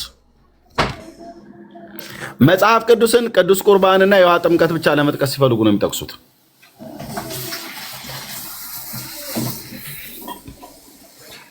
ኖት መጽሐፍ ቅዱስ። የኦርቶዶክስ የዘመናት ቀለቧ፣ የህዝቧ ቀለብ፣ የህዝቧ መንፈሳዊ መብል፣ መንፈሳዊ ምግቧ ከነዚህ ነው። እነዚህ ናቸው።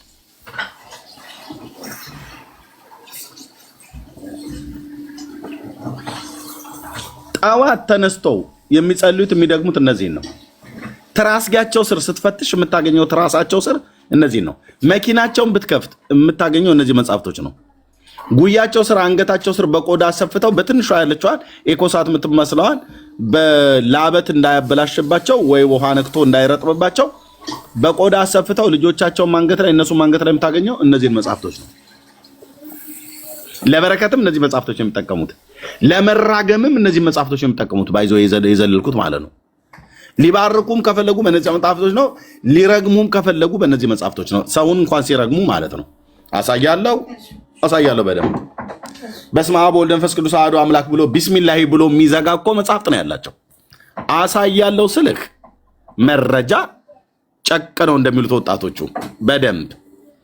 ስለዚህ ሰውንም ለመባረክ ሰውንም ለመርገም ለዘላለምም ሕይወት ለስጋ ፈውስም አጋንንትን ለማባረሪያ በዋቃቸው ለመባረኪያ መጽሐፍቶቹ በሙሉ እነዚህ ነው የሚጠቀሙት። አንድ ቀን መጽሐፍ ቅዱስን አንስተው ኦርቶዶክሳውያን ወገኖቻችን ሲያነቡ ለጸሎትና ለትምህርት ብለው ወይ ለፈውስ ብለው መጽሐፍ ቅዱስን ሲያነቡ ወይ ሲተሻሹ አታያቸውም። እነዚህ ናቸው መጽሐፍ ቅዱስ ተብለው የሚባሉት። ዛሬ ዕለቱ ማን ነው ይለዋል 14 ወይ አባታችን አቡነ አረጋዊ ናቸው ብለው የአቡነ አረጋዊ መጽሐፍት ነው የሚነበበው። በዚህች ዕለት ከእናታቸው ከወይዘሮ እንትና ከአባታቸው ከአቶ እንትና በወርሃ ነሐሴ 16 ተወለዱ። በተወለዱበት በሰባተኛው ዓመታቸው ወደ ገዳም ወደ ብሕትውና ገቡ። በቃ ባዮግራፊ በአንዲት ሀገር ብለው ነው ደግሞ የሚጀምሩት። አንዳንዱን እንኳን ሀገራቸውን እንኳን አይናገሩ። በአንዲት ሀገር አንድ ሰው ነበሩ፣ አንዲት እናት ነበሩ። እኚህ እናት ብሎ ይጀምርላል። የሰው ባዮግራፊ ማለት ነው።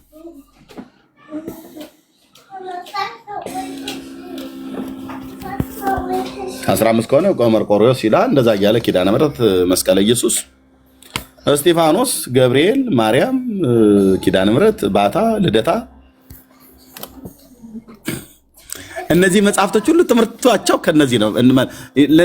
ለነዚህ በየቀናትና በየወራታት ዕለትና ዓመታትን የሰየሙላቸው በሙሉ ትምህርታቸው ከየት ነው የሚቀዳው? የዓመቱ ሚካኤል ብለው ያሉትን ቅዱስ ሚካኤል፣ እስኪ የመልአኩን አለቃ የዓመቱ ሚካኤል ብለው የሚሉት አለ አይደል? የሰኔ 12 እና የህዳር 12 ማለት ነው። ምንጭ ከመጽሐፍ ቅዱስ ነው የሚቀዱት አይደለም። ህዳር 12 ቀን የቅዱስ ሚካኤል ዓመታዊ ክብረ በዓሉ ነው። እንኳን አደረሳችሁ ብለው ይላሉ።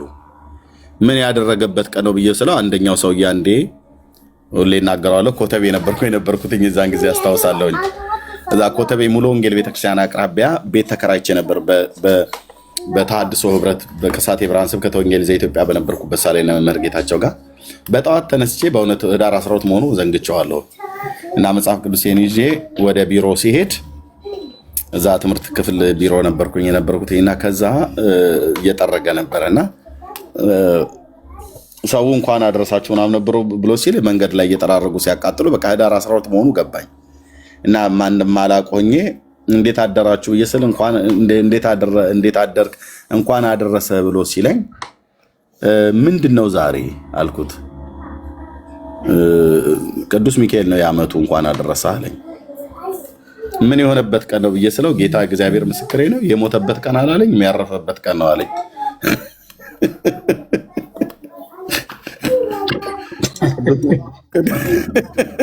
በእውነት ትን ብሎኝ አለመደፋቴ መንገድ ላይ በእውነት እና ክውን ያልኩት ያረፈበት ቀን ነው ብሎ ሲለኝ አዎ ብዬ እንዲህ አይነት ትግል የገጠመን ይጠርጋል። እሱ መጥረጊያ ይዞ መንገድ ላይ የሚካኤል ብሎ እያቃጠለ ማለት ነው። የዳር በሽታ የመጣበትን ተስቦ ለማባረር ጥርጊያ እየጠረጉ ያቃጥሉበት የነበረው ነገር ሚካኤል ዓመቱ የሞተበት ቀን ነው ብሎ ያለው ኮተቤ መቼም የማይረሳ ታሪክ ነው ያለኝ። መምህር ጌታቸውና እኔ ማነው አንዱ ቀሲስ ብርሃኑ ወይ መርጌታ ጽጌ ምሳልን በላ ሄድን እና ከመምህራን ኮሌጅ ወደ ውስጥ በኮርኮንቹ መንገድ ሲገባ ሙሉ ወንጌል ቤተክርስቲያን አለ። እነ ፓስተር ወርቀን ሃላሮ እነ ዘማሪ ያሬድ ማሩ ያሉበት ማለት ነው። አሁን እግዚአብሔር ሰው አሜሪካ እዚህ ውስጥም ይኖራል በእርግጠኝነት ሁሌ ስለሚሰማን ፓስተር ሙሴ አዳፍሬ እና በእነሱ ጋር ወርታች ነው። ከሙሉ ወንጌል ብዙም ሳይርቅ ነው የኛ ቢሮ እና ደግሞ በዛ ደግሞ አዲሱ መንገድ የወጣ ለባህር አራት በኩል ምሳልም በላ አንዴ እዛችን እንሄዳለን። አንድ ካፌ ያለች እና ከመምህር ጌታቸውና ምናምን ነገር ጋር ሆነ ገብተን አዘዝንና ስናመሰግን ምግቡ ላይ አየና እሺ መናፍቃን ምናምን ነገር አለ አስተናጋጁ። ትልቅ የመስቀል አንገቱ ላይ ያስረዋል። እሺ አንተ ኦርቶዶክስ ነህ አይደል ምናምን ብሎ ሲል እንደዚህ በነገር ጎንተል ሲያደርገ ከዛ መምህር ጌታቸው አወራው። እሺ እንዴት ነህ ሰላም ነው እምነት ምንድነው ከኦርቶዶክስ ከቀጥተኛው ምናምን ብሎ አለ። እሺ ስላሴ ስንት ናቸው ብሎ አለው።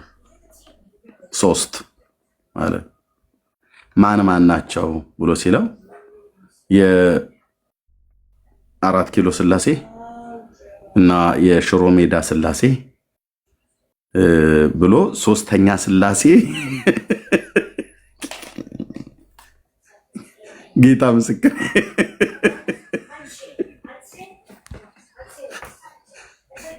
ባን በላይ ዛን ቀን ንግራችንን በቆረጠው ሰው የመምህር ጌታቸው ያለ ሰው ማለት ነው። ብትኩ 4 ኪሎ ስላሴ ሽሮ ሜዳ ስላሴ ብሎ 3ኛ ስላሴ ይፈልግላል አዲስ አበባ ከተማ ውስጥ። እሺ ሌላው ሲላል ጌች ደግሞ እሺ ጥሩ ነው እያለው ማለት ነው።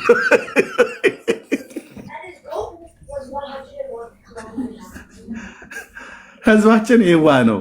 ህዝቡን አላስተማሩትም እና ህዝቡን አያውቁም። ሚካኤል የዓመቱ ነው የሞተበት ብሎ እንዳለን ስላሴም ደግሞ ሲቆጥር ልክ እንደዚህ ቆጠረ። እሺ እነኚህ ሰዎችስ ያለ እውቀት ነው እንደዚህ ብሎ ያሉት። ኦኬ ለምን ህዝቡ ስላላስተማሩ እናውቃለን ብለው የሚሉትን ጠየቅን። ሚካኤል እንኳን ራሱ የዓመቱ ነው ተብሎ የሚባልበት የሚከበርበት ህዳር 12 ምን ያደረገበት ቀን ነው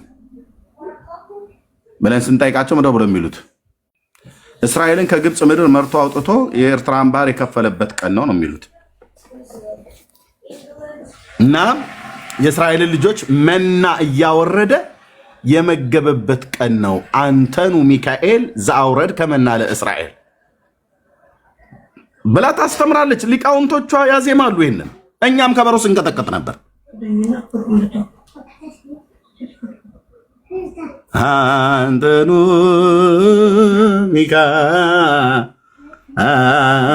ሚካኤል እያልን ማለት ነው። አንተነ ሚካኤል እያልን መና እውነታችሁን ነው። እኔ በጣም የሚያበሳጨኝ ጠረጴዛ የሚያስደበድበኝ እንዴት ይህንን ሳላቅ እዛ ዝም ብዬ ስደናቆር ኖርኩኝ። በጣም ወንድሞች እናቶቼ መናን ለእስራኤል ልጆች ያወረድከው ሚካኤል አንተ ነህ በላ በሙሉ ከሊቅ እስከ ደቂቅ ከብፁዕ አቡነ ናትናኤል ማነው ከብፁዕ አቡነ ፓትርያርክ አቡነ ማትያስ እስከታች እስከ ደቂቁ ድረስ ያለው እስከ ህፃናቱ ወይ ደግሞ እስከ ምእመኑ ድረስ ያለው በሙሉ ይሄን ነው የሚለው። መና ዘአውረድከ ኑ ተጠየቁ ብለህ ስትላቸው አይጠየቁም። ለምን? መልስ እንደሌላቸው ያውቃሉ። ሙሴ እንኳን በዘጸአት መጽሐፍት ላይ ምንድነው ብሎ ያለው? ይህ እግዚአብሔር ስለእናንተ ያወረደው እንጀራ ነው እግዚአብሔር ነው እንጀራ ሰጣቸዋለሁ ብሎ ያለው። ስለዚህ ይሄ እግዚአብሔር እንጀራ ነው ያላቸው። እነሱ ሚካኤል ነው የሰጣቸው ብሎ ይላሉ።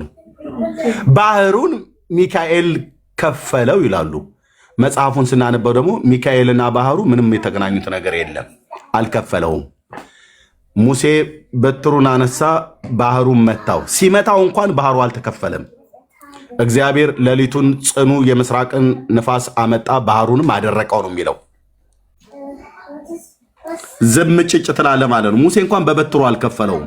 አዎ ብሎታል። መታው ክፈለውም ብሎታል። አዎ ሲመታ እንኳን አልከፈለውም። ሌሊቱን ጽኑ የምስራቅ ንፋስን አመጣ፣ ባህሩንም አደረቀው ከፈለውም ይላል። ራሱ እግዚአብሔር ነው የከፈለው። ነፋሳትን ከቤተ መዛግብቱ የሚያወጣ ልዑል ነፋሳትን አዞ የምስራቅን ንፋስ አምጥቶ የፍርድን ንፋስ አምጥቶ ያስወገደው ባህሩን እግዚአብሔር ነው። ሚካኤል ባህሩን ከፈለው ትላለች ኦርቶዶክስ በግልጥ። ሚካኤል መና አውርዶ የእስራኤል ልጆችን መገባቸው ብላ ትላለች። ህዳር 12 ቀን የሚከበረው ይሄን ነው። ኑ ብለን ስንላቸው አይመጡ፣ ተጠየቁ ብለን ስንላቸው አይጠየቁም። ስለዚህ ህዳር 12 ቀን ሚካኤል ነው ብለው እንኳን የሚያከብሩቱ እነዚሁ መጽሐፍቶቻቸው ላይ የተጻፉት መልክአ ሚካኤል፣ ድርሳነ ሚካኤል ላይ የተጻፈው ዚቅ ላይ ሁሉ ጭምር ሳይቀር የተጻፈው ዘወራ ህዳር የሚካኤል ዚቅ ላይ እንኳን ያሬድ አምጥቶ ሸንቅሮ የጻፈው ሚካኤል ነው ብላችኋል።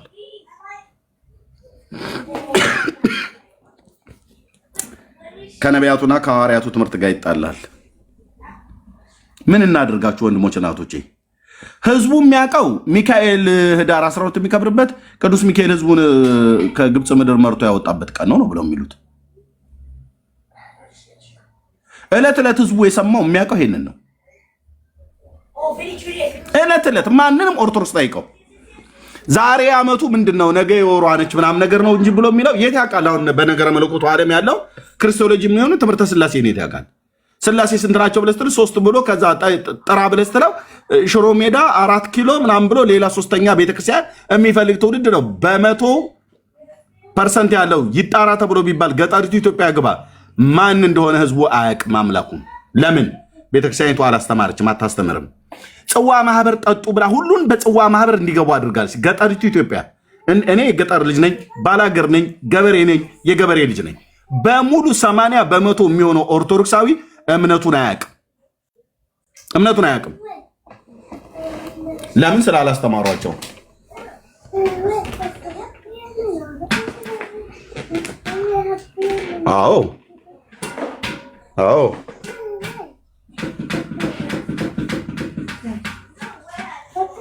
አዎ ወንድሞች እናቶች፣ ሐምሌ ስላሴና ጥር ስላሴ ለምን የሚከበረው? ማነው ይበልስልኝ እስቲ? ኦርቶዶክሳዊ የሆነ ለምን እንደሚከበረው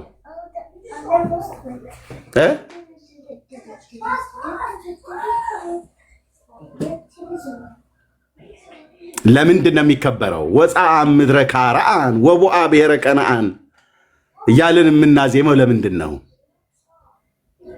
እሺ ዋና ዋናው ፈርጥ ላይ ልጠይቅ። ሌሎቹን ተዋቸው እና አርሴማ ምናምን ነገርን ተዋቸው። እነሱ ከቁብም አይቆጠሩም። የሐምሌ ስላሴና የጥር ስላሴ ለምን የሚከበረው?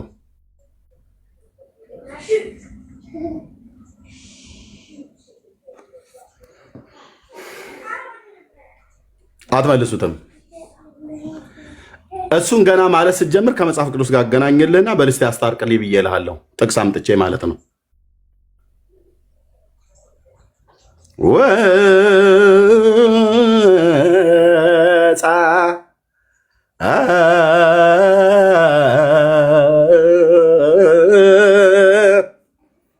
ምድረ ካርአን ወቦአ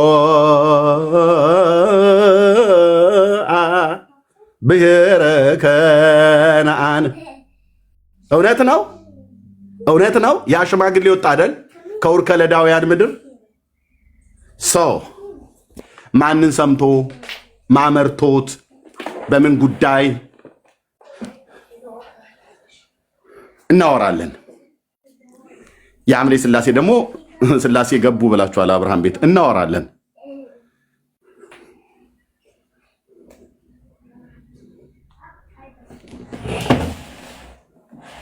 ወንድሞችና እህቶች በዓላት እንኳን ብለው የሚያከብሯቸውን እኮ ለዚህ ነው እዚህ ቤት እንዳትገቡ ብለው ካህናት ያወገዙት ማለት ነው። እንዳትገቡ ኤርሚያስ ጋር እንዳትሄዱ። ለምን? ምክንያቱን ሁሉ ጭምር ነው የተናገሩት። ብዙ ህዝብ እያሳሳተብን ነው ያሉት። እነ ቀሲስ ዲበኩላውን ጥግ የያዘው አውግዘው በወላዲት አምላክ እዛ ቤት እንዳትገቡ ብለው ምክንያቱን ሁሉ ጭምር ነው ያቀረቡት። ብፁዓነ ሊቃነ ጳጳሳት ሊቃውንት ጉባኤ ስብሰባ ላይ ስሜን ጠርታችሁ ያወገዛችሁትን የኔን የትዝታውን ስም ጠርታችሁ ያወገዛችሁት ህዝብ እነሱ ጋር እንዳትሄዱ ብለው ማለት ነው። እንዳትገቡ ብዙ ህዝብ እያሳቱብን ነው። ተጠየቅ እንጂ በራሳችሁ መጽሐፍትማ ተጠየቅ። እና ይህንን መጽሐፍ ነው ጴንጤዎችን ልጠይቅ እንዴ? ቢሲን ሀው ልጠይቀው? ወንድምነትን አሞፅን ልጠይቀው? በጌታ የሚያምን ሜሻኒክ ጁሽ ነው። ድርሳነ ሚካኤልን በተመለከተ አሁን ማንን ነው የምጠይቀው? ኦርቶዶክስን ነው። መልካ ሚካኤልን በተመለከተ ማንን ነው የምጠይቀው? ኦርቶዶክስን ነው። ቀዊሚ የቅድመ ስልከ ሶበ አወትር ሲኢለ ብለህ ስዕል ፊት ቆመ በቢሂሎ ኦሆ ፍጡን አስማኒ ቃለ ብለህ ያልከውን ጴንጤን ልጠይቅ እንዴ? ና ተጠይቅ እንጂ አንተ ና ተጠይቅ እንጂ። መልካ ሚካኤል ድርሳነ ሚካኤል የተጻፈ መጽሐፈ ዚቅ ወመዝሙር ቅዱስ ያሬድ የደረሰው ምንድን ነው የሚለው? ማዜሙን በደንብ ቆንጆ እያደረገ ከሽንልሃለሁ ስለተማርኩበት ማለት ነው። ስለተማርኩት ግን ከዜማው ባለፈ ዘሩን እናነበዋለን፣ ዘሩን እንተረጉመዋለን፣ ከመጽሐፍ ቅዱስ ጋር እናገናኘዋለን። ስናገናኘው ብራዘር ምንም አይገናኝም። ወንድሞችና እህቶቼ ሚካኤል መና አውርዶ ለእስራኤል ልጆች መናን አበላ ብላችሁ ትላላችሁ። የአይሁድ ህዝብ ደግሞ አይ ሙሴ ነው ያበላው ሲሉ ነበረ። ጌታዬ ኢየሱስ ክርስቶስ ግን መጥቶ አባታችሁ ማን ነው? ሙሴ አይደለም ያበላችሁ አባቴን ይሰጣችሁ አለ። ኦርቶዶክስ ሚካኤል ነው መና ያበላው ለእስራኤል ብላ ትላለች። አይሁዳውያን ደግሞ ሙሴን ያበላቸው ለአባቶቻችን ብለው ይላሉ። ጌታዬ ኢየሱስ ደግሞ መጥቶ የለም አባቴ ነው አላችሁ።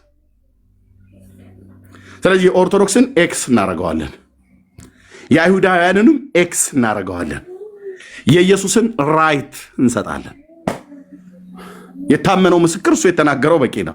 አባቴ ነው መናን የሰጣችሁ አላቸው። አይሁዳውያኑ ሙሴ ነው እንጀራ ያበላቸው እያሉ ነበር የሚሰብኩ የነበሩት ታውቃላችሁ። ኦርቶዶክስ ሚካኤል ነው ብላ ትላለች፣ ሽምጥጥ አድርጋ የኢየሱስንም ክዳ ማለት ነው።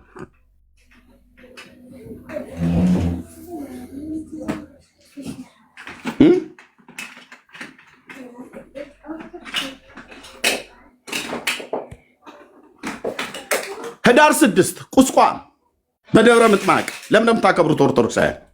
ና ተናገር እስኪ ኑ ተናገሩ። ደብረ ምጥማቅ ምን የተደረገበት ነው? ምን የተደረገበት ነው? በየዓመቱ በደብረ ምጥማቅ እየተገለጠች እመቤታችን ለክርስቲያን ለእስላሙ ትታይ ነበረ ብላችሁ ያላችሁበት ማለት ነው። ነቢዩ መሐመድን ሁሉ እኮ ጭምር ከሲኦል አምጥታ እኮ ታሳይሃለች ይላል መጽሐፋቸው። ብልቱ በገመድ ላይ ታስሮ በግመል አንገት ላይ ተጎትቶ መጣ ይላል መጽሐፋችሁ። እገልጠዋለሁ፣ እገላልጠዋለሁ። ምን የተደረገበት ቀን ነው? ማንንም ጆሮውንም ይሁን ብልቱም አስራ እኔ ማንንም ታምጣ። ግን ይሄ ማምጣት እንዴት ተቻላት ለማርያም? እስላሞች ሁሉ እየሄዱ እዛ የቆዩ ዘመዶቻቸውን ሁሉ ትቀሰቅስላቸው ነበር ይላል።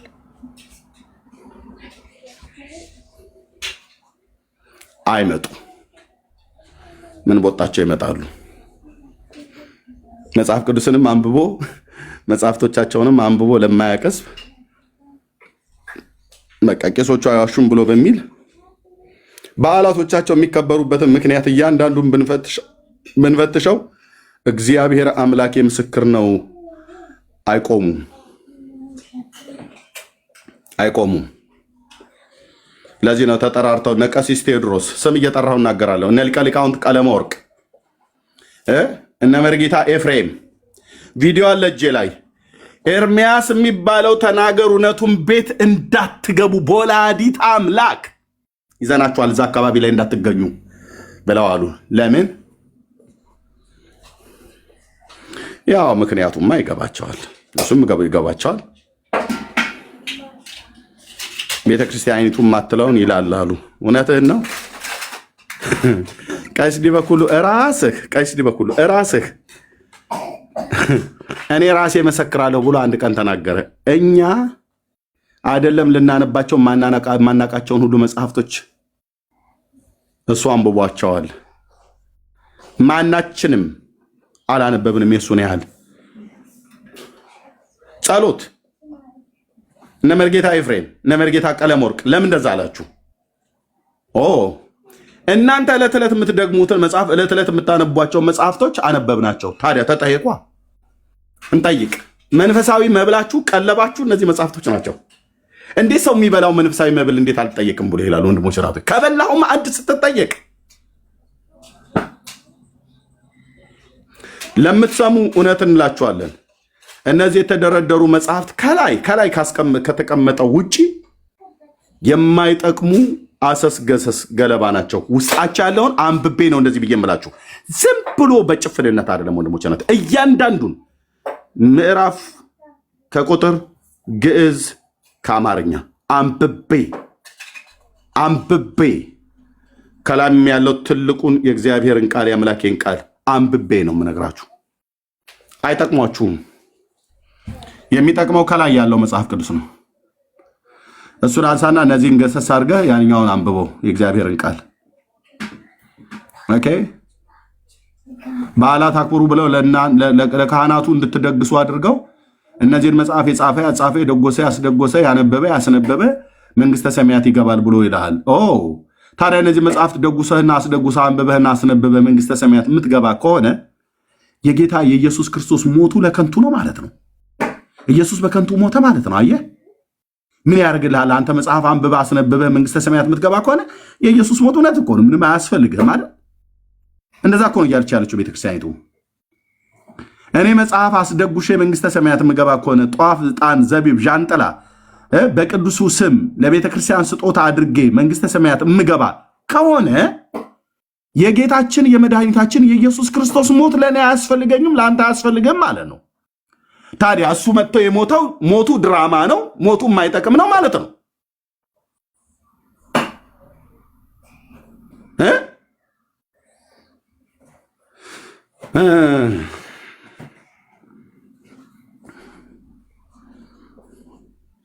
ኢየሱስን የምታምነው ከሆነ አንተ ብቻ ነው የምትድነው፣ አንተ ብቻ ማለት ነው። ከዛስ አንተ አምነህ ለቤተሰቦች ከተናገርክ ቤተሰቦችም ይድናሉ። ምክንያቱም ይሄ መዳን በአንተ በኩል ወደ ቤተሰብ ስለሚገባ። እኔ ስላመንኩኝ ሚስቴ አትድንም፣ ሚስቴም ስላመነች ነው የምትድነው። እኔ ስላመንኩኝ ልጆቼ አይድኑም። ልጆቼንም ያመንኩትን ጌታ ኢየሱስ ክርስቶስን ስለምነግራቸው እየነገርኳቸው ስለማሳድጋቸው በእግዚአብሔር ልጅ ላይ ባላቸው እምነት ነው የሚድኑት።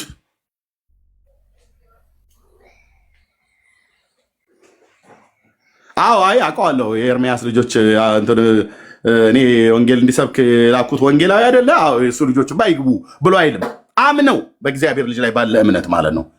ኢየሱስ ጌታ እንደሆነ በአፋቸው መስክረው በልባቸው አምነው ነው የሚድኑት የሚጸድቁት። መጽሐፍ ቅዱስ ሰው በኢየሱስ ክርስቶስ በማመን እንዲጸድቅ ነው የሚናገረው። ሰው በኢየሱስ ክርስቶስ በማመን እንዲድን ነው የሚናገረው። እነዚህ መጽሐፍቶችስ አንተ ብቻ ሄደህ የዮሐንስ ዘጸገሮን ገዳም ከሳምክ ሌሊቱን ሁሉ ቁጭ ብለህ መቃብሩ ላይ እንቅልፍ ብቻ እንዳይወስድ መጠንቀቅ አለብህ። እንደዛ ነው፣ ካልሆነ ይከሽፍብሃል፣ ቃል ኪዳኑ ይፈርስብሃል። ሌሊት ነው የምትሄደው። ሌሊት ቁጭ ሰይጣን ምን ያህል ህዝቡ እንደሚጫወትበት ወንድሞች እናቶቼ፣ ከሰሜን ሸዋ ከአዲስ አበባ ችኳንታ ትከራያለህ፣ ወይ በእግርህም ወይ በፈረስም ትሄዳለህ። ከዛ ሰሜን ሸዋ ትሄዳለህ። ዮሐንስ ዘጸገሮ ገዳም የተሰጠው ቃል ኪዳን ለሰውየው ህዝቡን ሁሉ በሌሊት ወስዶ መቃብር ላይ የሚያስቀምጥ ነው። እና መቃብር ላይ ይሄ በሙታን መቃብር ስር የሚልከሰከስ ጂኒ አጣሞ እንዲጥለው ማለት ነው። ከዛስ ሄደ ቁጭ ትላለህ። ገድሉን ነው እንደዛ የሚለው። እና በጻድቁ መቃብር ላይ ሄደ ሌሊቱን ሁሉ እንቅልፍ ሳይወስድ ቁጭ ብለህ ካደርክ አትጠራጠር፣ አንተና ቤተሰብህ እስከ 15 ትውልድ ድረስ መንግስተ ሰማያት ትገባለህ ይላል። ለጻድቁ የተሰጣቸው በረከት ነው ብሎ ማለት ነው። እና ምን እያሉ ነው? መቃብር ላይ ኑና አደሩ።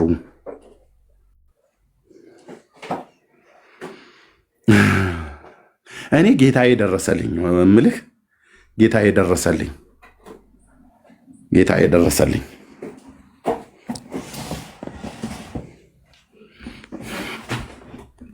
መቃብር ላይ መታችሁ ቁጭ በሉ ይላል። ስለዚህ የአዲስ አበባ ህዝብ ከዚህ ተነስቶ ሰሜን ሸዋ ይሄድላል። መቃብር ላይ ሌሊቱን ሁሉ ቁጭ እንቅልፍ አይወስድህም። ቁጭ ብለህ መቃብሩ ነው የምታየው። የመታሰቢያ ነገር የተተከለ ሐውልት ካለ እሱን ነው የምታየው። እና መቃብሩን ማየት ብቻ ሳይሆን ከመቃብሩ ላይ አፈር ሁሉ ይዘህ ትመጣለህ። የጻድቁ በረከት በአንተ ላይ እንዲያደር ተብሎ በቤታችሁ ሁሉ እርጩት ተብሎ ኦርቶዶክስ እና የውሃ ምንጭ ይፈላለጋሉ አልኩ። ውሃ በፈለቀበት ቦታ ወዲያውኑ የምታጥረው እሷ ናት። ቁጥር 1 ሄዳ ውሃ ሲፈልቅ ካየ ኦርቶዶክስ ነች ወዲያው የምታጥረው። እኛ አካባቢ አሁን ያሉ ምንጮች በሙሉ ታጥረዋል። ታምረኛው ጸበል፣ ዝነኛው ጸበል፣ ጉደኛው ጸበል ብላ ስያሜ ሰይማ ማለት ነው። ከብቶች አይጠጡ እኛ እንጠጣ እንታጠብበት ምን አንል ማለት ነው። ከዛ ውሃ በጀሪካ ቀርተው የመቃብር አፈር ይዘው ይሄዳሉ።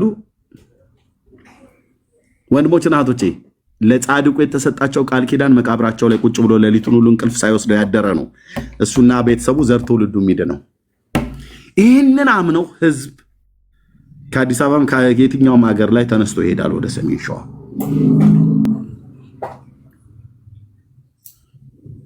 ሌላኛው ደግሞ ጻድቅ ጋር ደግሞ ስትሄድ እነ ዋሻ አንድሪያስ ማለት ነው። እነ ዋሻ አንድሪያስ ደግሞ ስትሄድ አጽማቸውን ሄደ የምትዳስሰው። ደብረ ሊባኖስ ሄደህ አጽም ነው የምትዳስሰው። የአቡነ ተክለ ሃይማኖት አጽም በ57 ዓመቱ ተቆፍሮ ይወጣለ አለ። እዚህ ላሳይ ይችላለሁ፣ ከፈለክ እዚህ ላሳያችሁ ይችላለሁ። እዚሁም ቢሆን